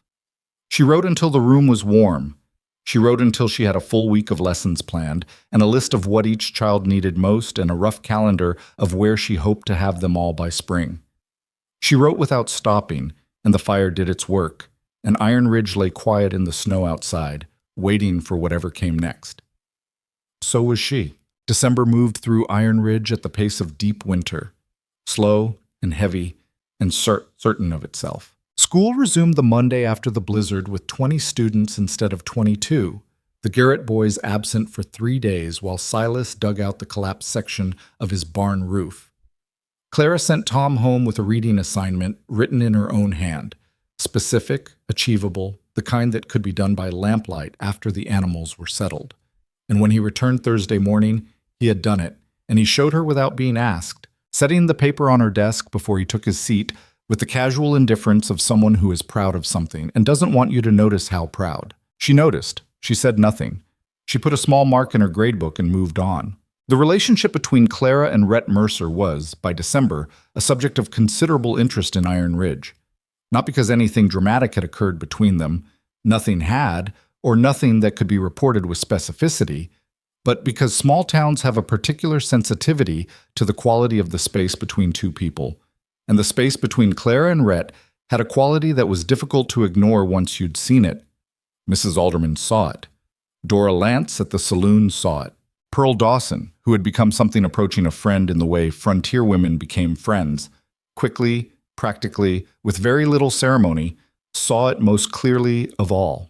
"He fixed your flashing," Pearl said one afternoon, when she'd come to the schoolhouse after hours to watch Clara grade papers, which she did sometimes for reasons she never fully explained and Clara never asked about. Harlan Webb could have done that. "He mentioned it to Webb first," Clara said. "It was a professional assessment. Rhett Mercer rode 5 miles in November to give you a professional assessment." Pearl looked at her with the patience of a woman who has 3 sons and therefore no remaining tolerance for evasion. "He was coming to town anyway," Clara said. "Clara." "Pearl." They looked at each other. "I came here to teach school," Clara said. She kept her voice even, and she meant every word of it. "That's what I'm doing. That's what I intend to keep doing." "Nobody said you had to stop teaching school," Pearl said. Clara put her pen down. She looked at the stack of papers in front of her, at the uneven, childish handwriting and the careful corrections she'd made in red, and she thought about what she was going to say before she said it. "The last teacher left because she was lonely, and she found a way out," she said. "I am aware of that pattern. I am not going to repeat it." "Rhett Mercer is not a way out," Pearl said. "He's barely even a way forward. He's just a man who fixes things and rides in blizzards and reads history books and—" "Clara, he asked Sampson last week if the schoolhouse had enough lantern oil for the winter." Clara was quiet. "Sampson told me," Pearl said. "Sampson tells everyone everything. It's his only real flaw." She picked up one of the graded papers and looked at it without reading it. "He's not trying to rescue you. He stopped trying to rescue you that first morning when you told him you didn't intend to need luck. He's paying attention. There's a difference." Clara took her pen back up. She did not immediately write anything. "I know the difference," she said finally. "Good," Pearl said. She set the paper back down. "Then stop treating it like a problem." Rhett came to the school again in mid-December. Not unannounced this time. He'd sent word through Sampson, which was how most communication moved in Iron Ridge, that he had some reading questions, and could he come by after school hours. Clara had replied through Sampson, which was mildly absurd for 2 people who lived 5 miles apart. That yes, Thursday after 4 would be fine. He arrived at 4:05 with the Prescott book and 3 specific questions about a passage in the 3rd chapter that he'd had difficulty placing in historical context. They were good questions, not the questions of someone performing literacy, but the questions of someone who had read carefully and wanted to understand fully. They talked for 20 minutes about the Spanish conquest and the nature of what gets recorded as history and what gets lost, and Clara found herself thinking, midway through the conversation, that she couldn't remember the last time she'd had this kind of exchange with anyone in this town, or if she was honest, in Philadelphia either. "You read like someone who was taught to read seriously," she said. "My mother," he said. "She was a schoolteacher, before she married." Clara looked at him. "You didn't mention that. You didn't ask." He turned a page, looking at a passage he'd marked. "She taught in Missouri.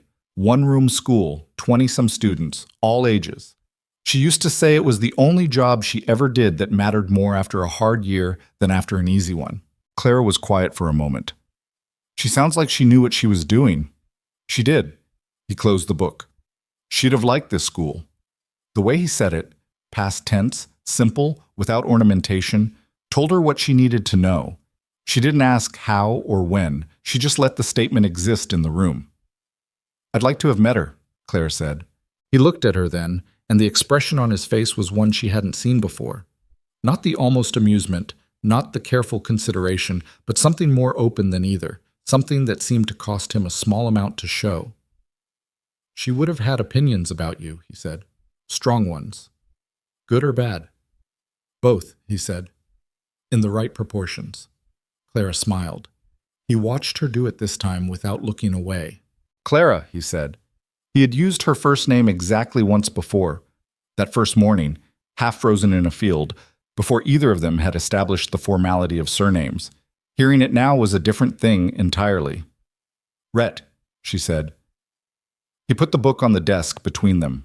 He looked at it for a moment and then at her, and she could see him making the kind of decision that doesn't reverse easily, the kind that a careful man makes slowly and then commits to entirely. "I'd like to come to the school more regularly," he said. "Not for repairs." He paused. "Not only for history questions." She held his gaze. "What for, then?" "To see you, Kit," he said. He said it the way he said everything, directly, without decoration, with the full weight of meaning and nothing extra. "If that's something you'd want." The room was quiet. The stove was doing its work. Outside, the December afternoon was going dark at its early hour, and the ridge beyond the window was turning the deep blue of winter twilight. She thought about Pearl's words, "He's not trying to rescue you." She thought about her own words to Holt that first day, "On my own terms." She thought about the Philadelphia that waited behind her, and the Wyoming that waited ahead, and the school full of children who needed her, and the work she hadn't finished, and the work she hadn't started, and all the reasons this was complicated. Then she thought about the kitchen in Mrs. Alderman's house during the blizzard, and the silence that didn't need filling, and how rare that was, and how much it mattered. "I'd want that," she said. He nodded once. The decision, made, settled in him visibly. Not relief exactly, but the specific settling of a man who has asked a question he wasn't certain of and received an answer he can build on. "Thursday evenings," he said, "if that works." "Thursday evenings," she agreed. "It got this dot set." The letter from her father arrived the second week of January. She knew what it was before she opened it. The handwriting on the envelope was her father's, controlled, precise, the handwriting of a man who'd spent 40 years making the letters do exactly what he wanted. She opened it at the breakfast table while Mrs. Alderman was in the kitchen, which in retrospect was a mistake, because she should have opened it somewhere private. Edward Whitlock had not written to her since she'd left Philadelphia. Her mother wrote weekly. Her father had maintained a silence that was itself a form of communication, his disapproval expressed through absence, which had always been his preferred method. She had not pushed. She had, privately, missed him in the complicated way you miss someone whose affection comes with conditions you've chosen not to meet. The letter was 2 pages. It was, in its own fashion, beautifully written. Her father was an educated man and a precise thinker, and the letter made its case with the thoroughness of a legal argument. He had heard, from whom he didn't specify, but Philadelphia had connections she'd underestimated, that she had formed an attachment to a local man, a rancher. He understood she was young and that isolation produced certain vulnerabilities of sentiment. He was prepared to forgive the teaching experiment, which had always been a flight from sensible prospects rather than a genuine vocation, if she would return to Philadelphia by spring. He had already spoken to the Hartwell family, whose son was established in import commerce, and the situation was entirely retrievable if she acted before her reputation in the territory made her unmarriageable to men of standing. The letter ended with a sentence she read 3 times. I love you, Clara, which is why I will not pretend that what you are doing is anything other than a waste of a capable mind on an impossible situation, for the sake of a pride that will eventually cost you everything it should protect. She folded the letter. She sat with it for a while, looking at the window. The ridge was white. The sky was the flat gray of a January morning with no plans to improve. She could hear Mrs. Alderman moving in the kitchen, the familiar sounds of a house that had become familiar, and through the boarding house's east wall, very faintly, she could hear the wind. She thought about her father's face at the Philadelphia station, the fear in it that she'd looked away from. She thought about Tom Garrett reading a full page and turning it without pausing. She thought about Rhett in her school on Thursday evenings, asking questions about history that were really questions about how the world worked and who got to say so.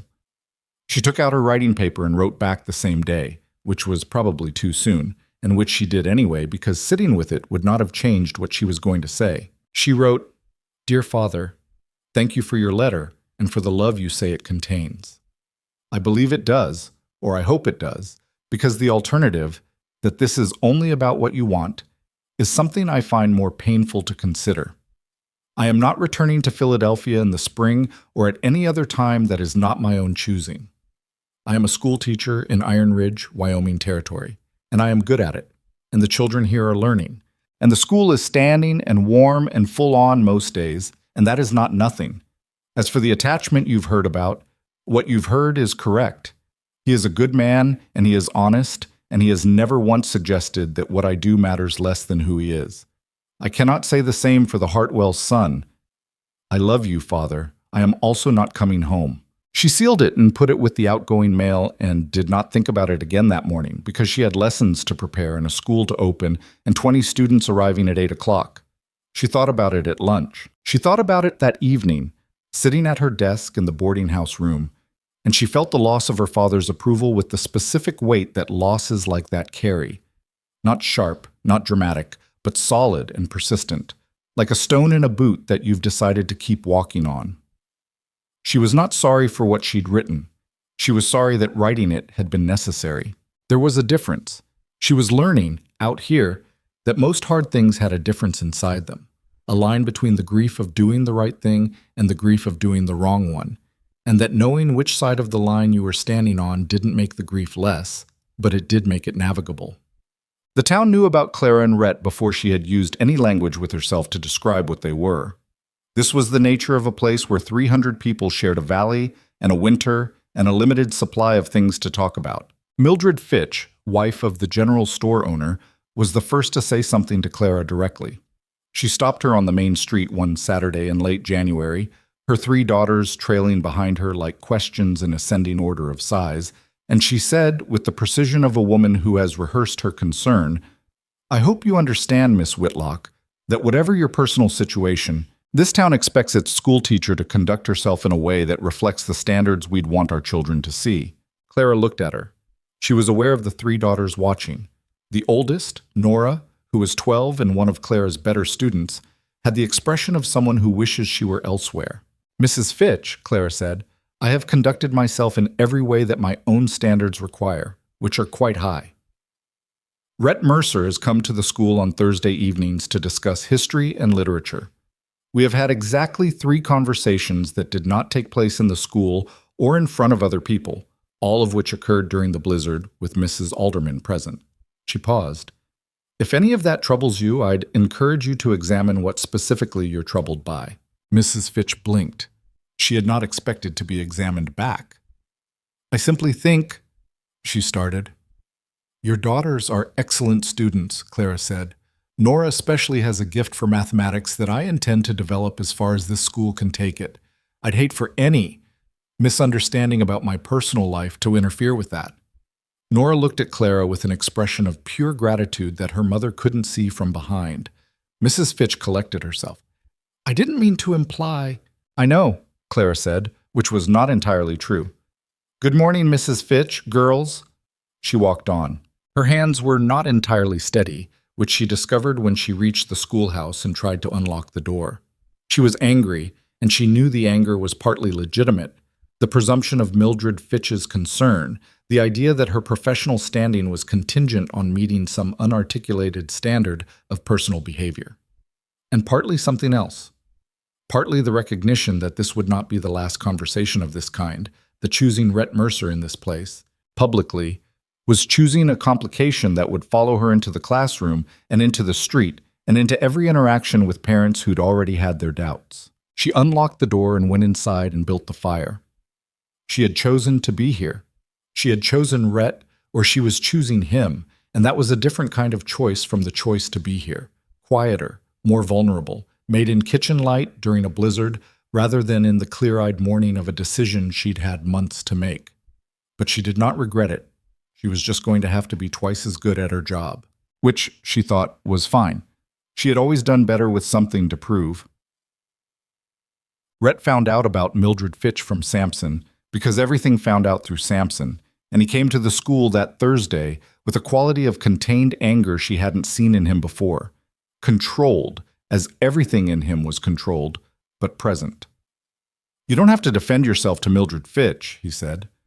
"I didn't defend myself," Clara said. "I asked her to examine her concerns." "Clara, I handled it," she said. She looked at him. "I need to be able to handle it. If you ride to the defense every time someone in this town says something sideways about us, you'll undermine the very thing you're trying to protect." He sat with that. He didn't like it. She could see that he didn't. But she watched him think it through and arrive at the same place she had. "You're right," he said. Not easily, but honestly. "I know," she said. "It still means something that you wanted to." He looked at her. The light in the school was the particular gold of a winter afternoon, and he was sitting across the desk from her with his hat on the corner and the Prescott and 2 other books she'd lent him stacked beside it, and he looked in that moment like something she hadn't had a word for until recently. Not a rescuer, not a complication, something more durable than either. "I want to ask you something," he said. "You've said that before," she said, and then asked anyway. He almost smiled. "I want to ask you something that matters." She put down her pen. "Then ask." He looked at the desk between them for a moment. Then he looked at her. "I've been thinking about how to say this in a way that's honest about what I mean and doesn't sound like every other version of this conversation that's ever been had." He paused.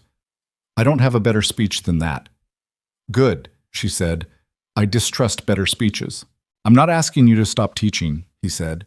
"I'm not asking you to be less than what you are, or to fold your work into mine, or to trade what you came here for. I know why you're here. I've watched you be here for 3 months, and I understand what it means to you." He paused. "I'm asking if there's room, inside that, for a future that includes me." The room was very quiet. "What would that look like?" she said. Not hesitation, question. Genuine question, the kind she asked her students when she wanted to understand what they actually knew rather than what they thought she wanted to hear. "You teach," he said. "I ranch. We build something that has space for both. I'm 5 miles out, but that's not far in good weather, and the roads will be better when the territory grows, and they're going to grow." He paused again. "I'm not offering you easy. This place isn't easy. You know that better than most." "I do," she said. "But I'm offering you honest," he said. "And I'm offering you steady. And I'm not going to ask you, in 10 years or 20, to choose between what you love and who you love." He said it plainly, like a man reading from a contract he'd already signed internally, a decision already made and simply being made public. "I've thought about it. I wouldn't ask that." Clara looked at him for a long time. At the careful face, the gray-green eyes. The man who said what he meant and meant what he said and had for 3 months shown her that in every small and significant action rather than telling her about it. She thought about her father's letter, a waste of a capable mind. She thought about Mildred Fitch and her calibrated concern. She thought about the frightened girl on the frozen road in October, sitting in the grass because her legs had given out, And the woman who had spent the last 3 months building something in a hard place with inadequate resources and considerable determination. She thought about what it meant to want something for herself that was not about proving anything to anyone. "Yes," she said. He stilled, just for a moment. A single breath of stillness, like a man who was prepared for more resistance and has found himself suddenly on open ground. "Yes," he said, making sure of it. "Yes," she said again, "with the terms you described, and with the understanding that if either of those terms changes, we have the conversation that it requires." "Agreed," he said, "and you accept that I'll continue handling Mildred Fitch myself." "Reluctantly," he said. "That's fair," she said. He stood up from the chair and came around the desk, and she stood too because sitting felt wrong for the moment, and he took both her hands in his with the same careful steadiness he used for everything: toolboxes, coffee mugs, history books, and he looked at her face like he was making a record of it. "I should tell you," she said, looking up at him, "that I'm still not entirely certain I have what this place requires." "You've got 20 students who came back after a blizzard," he said. 22, she said. "The Garrett boys came back Monday." Something crossed his face, warm and quiet and unguarded. 22, he said. "Then you've got more than enough." She thought that was probably not precisely true, and that the work ahead was as uncertain as everything that had come before, and that her father's disapproval was going to sit in her chest like that stone in a boot for a long time yet, and that Iron Ridge was going to be exactly as difficult as it had always promised. She also thought that his hands were very warm, and that the school was standing, and that Tom Garrett could read, and that 22 children were going to come through that door Monday morning expecting her to have something worth giving them. She intended to have it. Outside, the January wind moved through Iron Ridge with its customary indifference, and the ridge wore its snow like it had worn everything else, with permanence and without apology. The school at the end of the short track stood solid in the late afternoon light, its window clear, its stovepipe straight, its door still needing paint, and its steps still needing work, and its $40 annual budget still insufficient for what it was being asked to do. It was, Clara thought, looking out past Rhett's shoulder at the building she'd made hers by increments of effort and refusal, going to be all right. She was going to make sure of it. Spring came to Iron Ridge the way it always came to Wyoming, reluctantly, in stages, with periodic retreats that reminded everyone not to trust it too soon. The snow on the ridge began releasing in late March, sending thin streams of snowmelt down the coulees and across the frozen ground below, and the grass that emerged from under the last white was the particular yellow-brown of a thing that has survived something and is not yet certain of its recovery. Clara watched it from the schoolhouse window during the noon hour, between the morning session and the afternoon, and she thought it looked exactly like her first months here, battered, uncertain, but still rooted. She had 31 students by April. She wasn't entirely sure how that had happened. 9 more since the blizzard. Word had traveled out to homesteads she hadn't reached yet, carried by the Dawson boys and the Garrett brothers and the invisible network of children who talked to each other across distances that adults underestimate. 3 of the new ones were older than any student she'd had. 16, 17. A girl of 18 named Ruth who'd walked 4 miles each way from her family's claim and sat in the back row with the focused intensity of someone making up for lost time. Clara had rearranged the benches twice to accommodate them all. She had written Mayor Holt a letter requesting an expansion of the school budget and received, in return, a meeting at which he agreed to $60 for the following year, which was better than $40 and worse than what she needed and still something she could work with. Tom Garrett was reading at a level she would have called acceptable for his age anywhere, and was reading above it by the metric of what he was actually choosing to read, which included a copy of Robinson Crusoe he'd borrowed from Clara's personal shelf and was treating with a care that the book's age probably deserved and that she found quietly moving. Silas Garrett had come to the school 3 times in February and March, after hours, for what Clara called extended consultation about his son's progress, and what was actually a reading lesson for a man who was 41 years old and teaching himself, in the privacy of an empty schoolhouse, to do the thing he'd told his sons was useless. She did not tell anyone. He did not tell anyone. They were both adults who understood that some things require privacy to become possible. The second time he came, he brought her a cured ham from the fall slaughter as payment, She accepted it because she understood by then how payment worked in this place, not as transaction, but as dignity, the way a person establishes that they are giving rather than receiving charity. She thanked him and did not make it significant. The third time he came, he read a full page of the primer without her pointing at any of the words. And he looked up from the page with an expression she had never seen on his face in any of their interactions. Not pride exactly, because pride implies an audience, and this was entirely private. It was more like the look of a man who has found something he thought was gone. She gave him a harder book the next week and told him to bring it back when he was ready to talk about it. Die guidance me as bonbon. The engagement announcement did what announcements do in small places. It reorganized the social landscape without anyone having moved. Clara and Rhett told Mayor Holt first because Rhett had a formal sense of order and felt the mayor deserved to know before the general population.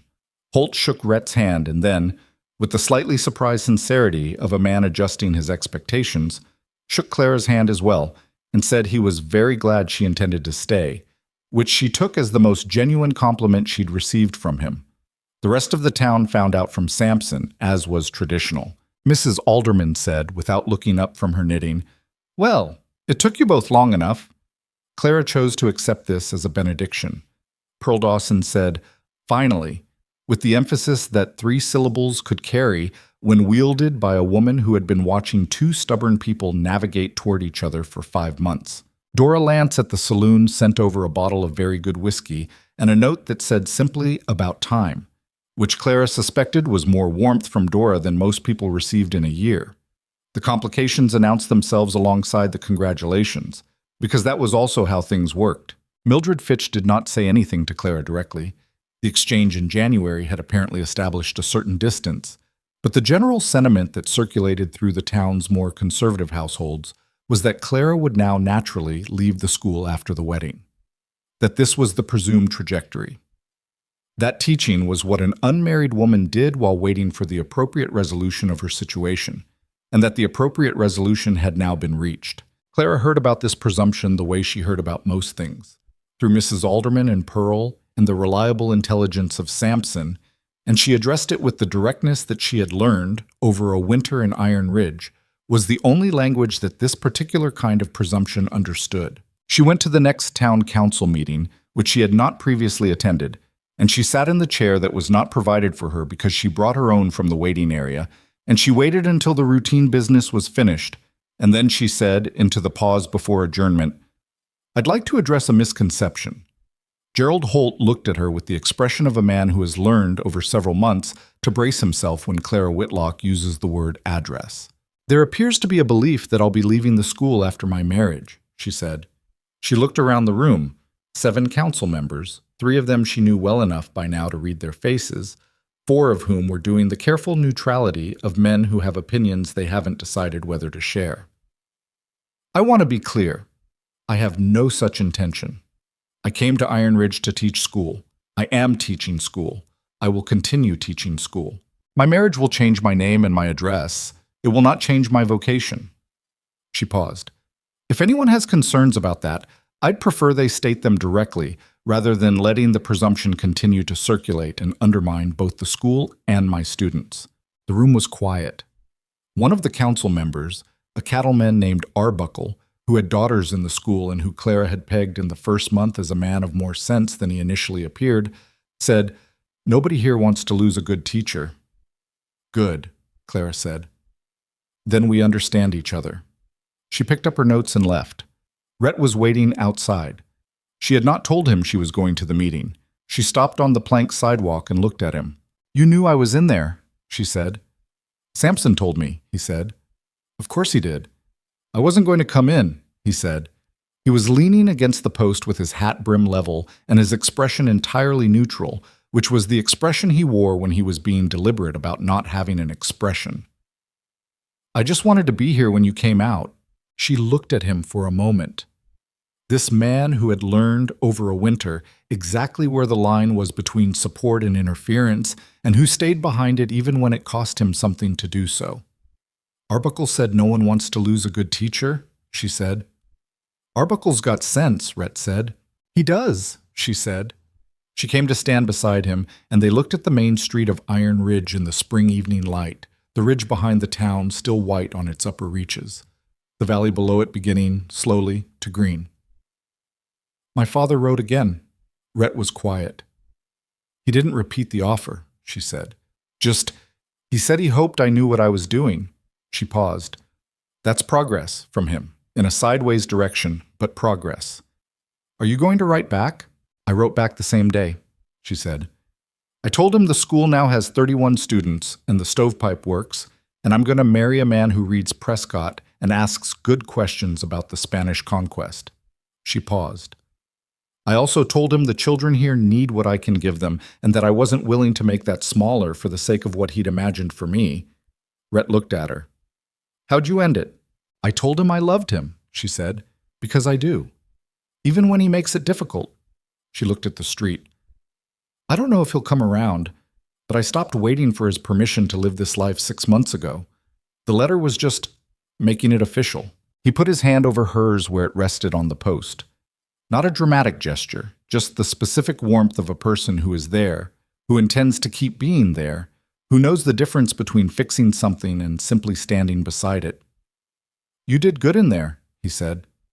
"I did necessary," she said. "Good and necessary aren't always the same thing." "Sometimes they are," he said. Jachin. They married in June beneath the Wyoming sky. Not a large ceremony. Iron Ridge didn't have the infrastructure for large, and neither of them had the temperament for it. Mrs. Alderman's back garden, such as it was, a rectangle of struggling grass, a fence that needed whitewashing, and the ridge looming magnificent and indifferent behind it all. Pearl Dawson stood with Clara. Harlan Webb stood with Rhett. About 40 people from town came and stood in rows that were more approximate than formal, and Dora Lance brought food that was considerably better than what the occasion might have expected, and Sampson told everyone everything about everything and was, on this particular day, forgiven for it. Clara wore her second best dress, which was the most practical choice and also the one that fit properly, and she wore her hair the way she always wore it, and she was aware, standing there with the June wind doing its work on everything, that she looked exactly like herself, which was, she decided, the correct way to look on a day like this. Rhett wore his best coat, which had no tears. The ceremony was brief and direct, the words said by the circuit judge who came through Iron Ridge every 6 weeks, and Clara said her part without hesitation and without excess, and Rhett said his the way he said everything, meaning all of it. Tom Garrett was there. He had washed his face for the occasion and stood in the second row next to his father, and when Clara looked at him during the ceremony, he looked away quickly with the practiced indifference of a 14-year-old who is moved by something and refuses to be seen being moved by it. She understood. She looked away too. Silas Garrett shook Rhett's hand after and then unexpectedly shook Clara's. He held it a moment longer than the gesture required. He didn't say anything. He didn't need to. Ruth, the 18-year-old from the back row, who walked 4 miles each way, came to the celebration afterward and ate 2 plates of Dora Lance's food and told Clara, with the direct simplicity of someone who had not yet learned to soften things, "You're the first person who ever treated what I wanted to learn like it mattered." Clara was quiet for a moment. "What do you want to learn?" she said, "beyond what we've done in school?" Ruth looked at her. "Everything," she said. Clara believed her. "Come see me in September," she said. "I'm going to have something new for you." She had been thinking, through the last months of the school year, about what came after the primer and the reader and the standard arithmetic, what came after for a girl like Ruth, who had consumed everything Clara could offer in 8 months and was still hungry. There was no answer in Iron Ridge as it currently stood. There would need to be one built. She had started writing letters. But the first year of marriage was not the smooth integration that people who haven't tried it sometimes imagine. It was 2 people with established habits and particular ideas about how things should be done, trying to share a space. Rhett's ranch house, 5 miles east, which was more functional than comfortable, without erasing each other's edges. Rhett's house was clean in the way that a man's space is clean when cleanliness is necessary rather than natural. Things in their places because their places had been established for function, not because there was any particular care for the aesthetics of them. Clara brought her books, which added up to considerably more than either of them had fully calculated. And the east wall of the main room became shelving that Rhett built in a weekend with the same practical efficiency he brought to everything. And the books went there, and the house was thereafter permanently rearranged around them. She rode to school 5 days a week on a horse named Francis that Rhett had selected with specific attention to reliability and temperament. Not the fastest animal, but one that would not spook and would not leave her, which was, he said, the relevant qualities for this particular owner. Clara had never been a confident rider, and the first month of the commute had been something she was not entirely proud of in terms of her equestrian form, but she had learned, because learning was what she did, and by October she rode the 5 miles with a competence that was not elegant but was entirely sufficient. They argued. Not frequently, but when they did, it was with the specific intensity of two people who both believe in precision and cannot always agree on what the precise thing is. The worst argument of the first year was about money. The school's, not theirs. And whether Clara should take a second job grading mail-order correspondence exams to supplement the school budget, which Rhett felt was beneath what she should need to do, and which Clara felt was exactly what the situation required and was none of his concern. "It's my concern when it means you're working until midnight 3 nights a week," he said. "It's my work," she said, "and my midnight." "Clara!" "Rhett!" She had put her pen down, which he'd come to recognize as the signal that she was moving from occupied to fully present, and that what followed would be considered. "I'm going to do what the school requires. That will sometimes mean things you don't like.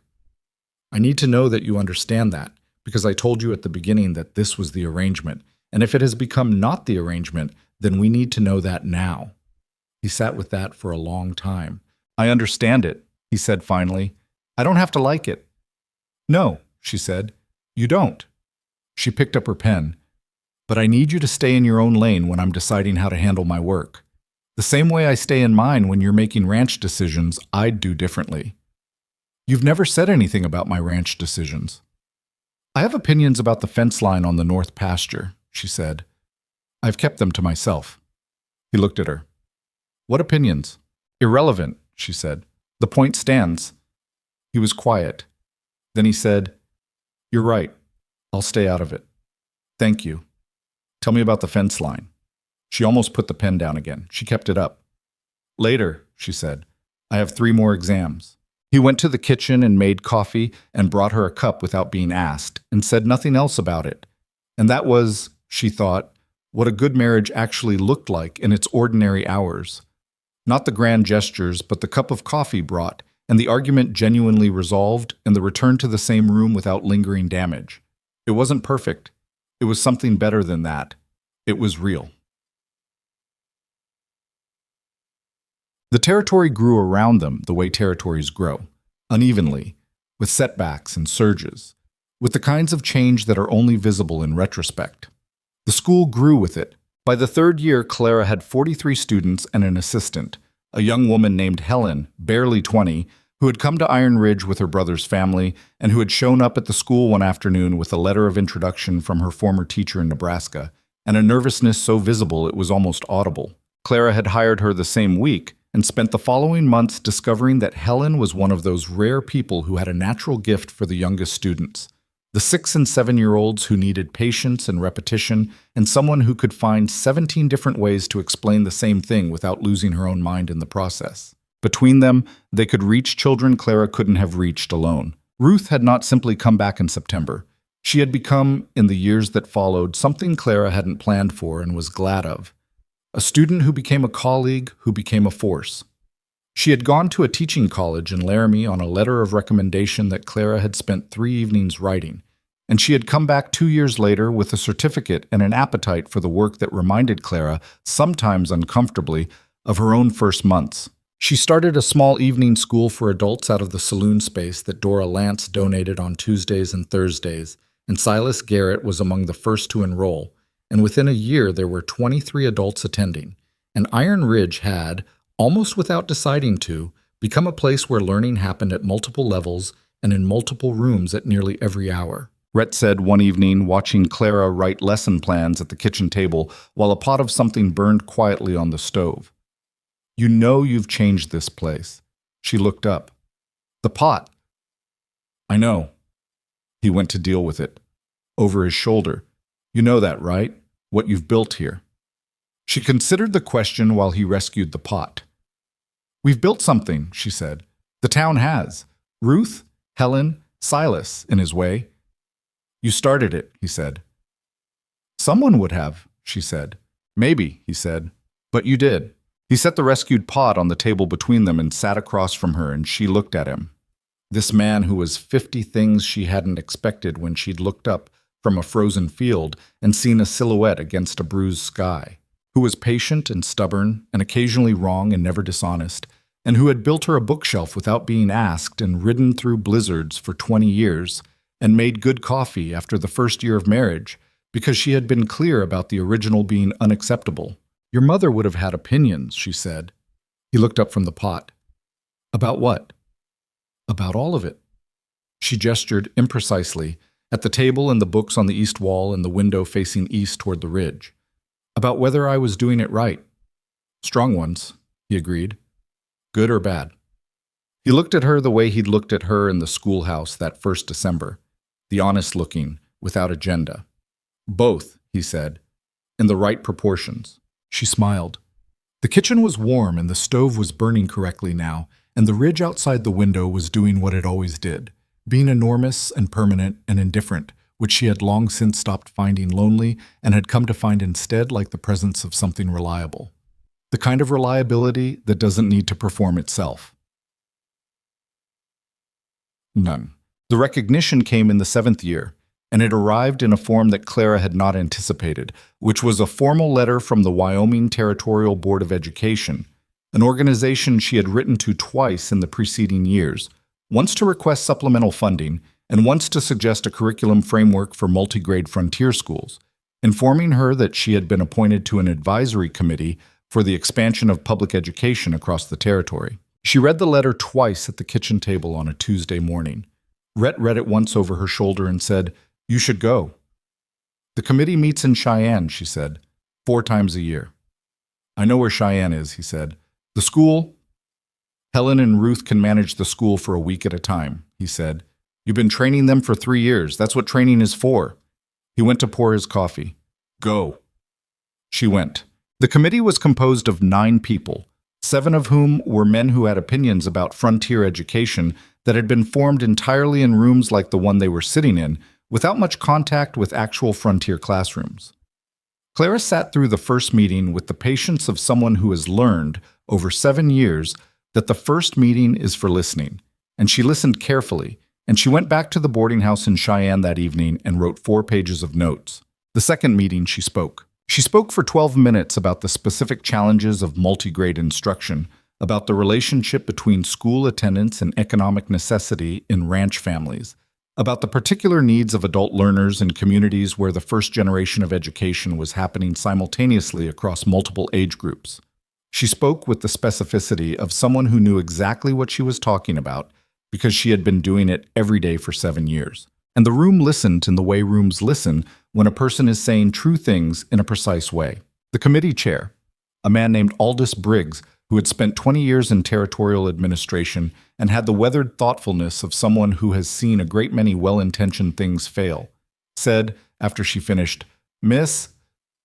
Mercer, how many teachers are currently doing what you've described in Iron Ridge? 3, she said. Ruth Callahan has her certificate from Laramie. Helen Marsh is working toward hers. And you trained them both. I taught them, she said. They trained themselves. Briggs looked at her for a long moment. We've been trying to solve the teacher shortage in the eastern settlements for 4 years, he said.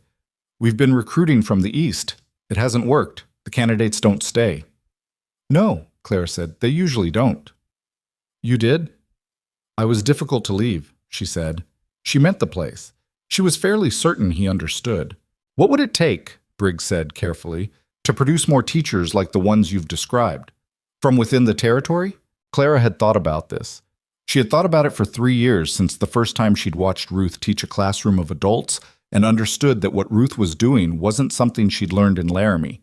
It was something she'd learned in the back row of a one-room school, watching someone who believed that what she wanted to learn mattered. A training program, Clara said. run from existing schools, mentored, practical, with certification at the end. Not a college education. Most candidates won't leave for 2 years, but rigorous, with standards that don't apologize for being standards. She paused. I can write you a proposal. How long would it take? A month, she said. She wrote it in 3 weeks. Rhett read the draft and made 2 comments, both useful. Helen read it and made 1 comment, more useful still. Ruth read it and said, when do we start? The proposal became a program. The program became a framework. The framework, imperfectly implemented and frequently revised and subject to the kinds of bureaucratic resistance that all new things in all systems encounter, eventually became the model that 3 other territories adapted in the following decade. Clara did not know that would happen in the 7th year.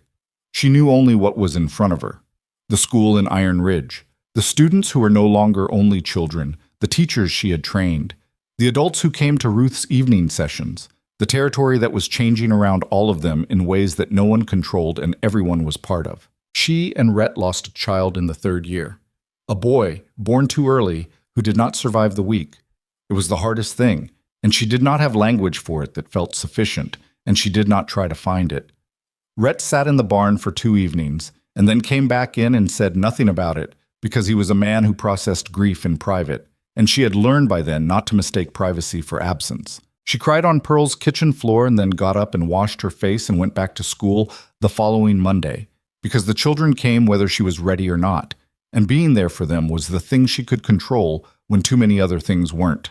They had 2 children who survived and grew, a daughter named Margaret, who was stubborn and precise and showed an early aptitude for mathematics that Nora Fitch, now 18 and already corresponding with a women's college in the East, would have recognized as kin, and a son named James, after nobody in particular, who was gentle and curious and followed Rhett around the ranch from the time he could walk, learning the land the way his mother had learned the school, by being in it constantly, paying attention to everything. The Prescott book, which had begun all of that, lived on the shelf with everything else and was read by both children before they were 12. Tom Garrett, who was by then 23 and managing a section of his father's expanded ranch, came by for it once and sat at the kitchen table and talked about the 3rd chapter for an hour. And Clara thought, watching him, this large, serious young man who had sat in her school with his arms crossed and the word useless rattling around in his head, that this was what the work looked like from the far side. Not the moment in the classroom. The person, years later, who still carries what they learned. He brought the book back. He always brought it back. In the 15th year, the county, Wyoming, had become a state by then, and Iron Ridge had grown to 460 people and had a proper county structure, held a formal recognition for the school's contributions to the region. It was not Clara's idea. Mayor Holt, who had been replaced by a younger mayor named Abernethy, but who still attended every town meeting out of habit, had apparently organized it with a thoroughness that suggested he'd been waiting for the appropriate moment for some time. There was a ceremony. Clara had worn her second-best dress to her wedding, and her best dress was still serviceable, and she wore it, and Rhett wore his good coat, and Margaret and James sat in the front row looking alternately proud and uncomfortable in the way of children at adult events. People spoke. Abernethy spoke about the school's enrollment figures. Ruth spoke about what it had meant to have someone treat her learning as worth taking seriously.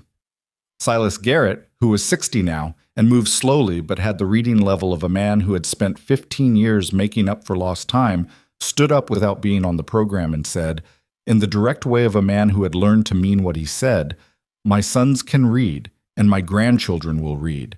And it's because of this woman and the school she built. That matters more than most things I can name." There was applause. Clara sat with it. She was not comfortable with applause, which was perhaps the right way to be. When it was her turn to speak, she said something that surprised the people who had come expecting a formal address. She said, "I want to be honest about something. When I came here 15 years ago, I was 19 years old and I was frightened, and the school was in poor shape, and I didn't know if I had what this place required. I still don't think I did at the start. I had enough, and the rest I found along the way." She paused. "What I want you to understand is that this school is not what I built. It's what we built. Ruth, Helen, Silas, every family that sent their children when they didn't have to, every person who fixed a stovepipe, or brought firewood, or told a young teacher she wasn't as alone as she felt. She looked at Rhett. He was looking back at her with that same expression, open, unguarded, the wall with the window in it.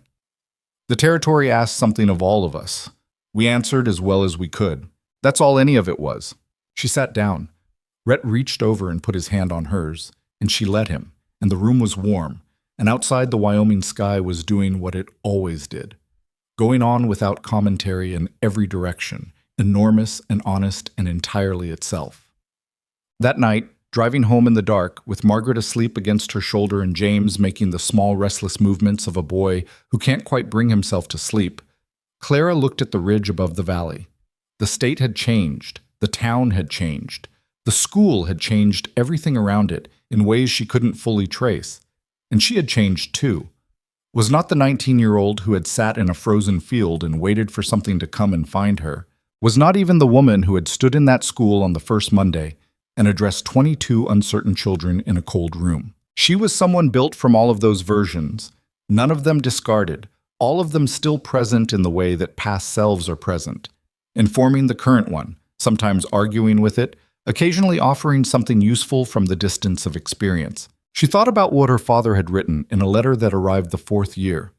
I was wrong about several things. I want to say it plainly. He had not elaborated further, which was, she had decided, as much as Edward Whitlock was capable of, and as much as she was going to require. He had come west once the following summer, and stayed a week and watched her teach and eaten dinner at the ranch house with Rhett and his grandchildren, and he had been uncomfortable for most of it, and genuinely present for some of it, and when he left he had shaken Rhett's hand and held Clara's for a moment and said nothing at all, which was, she thought, the truest thing he'd managed. She thought about the frozen field, the stars above it, that one stubbornly present star at the western horizon.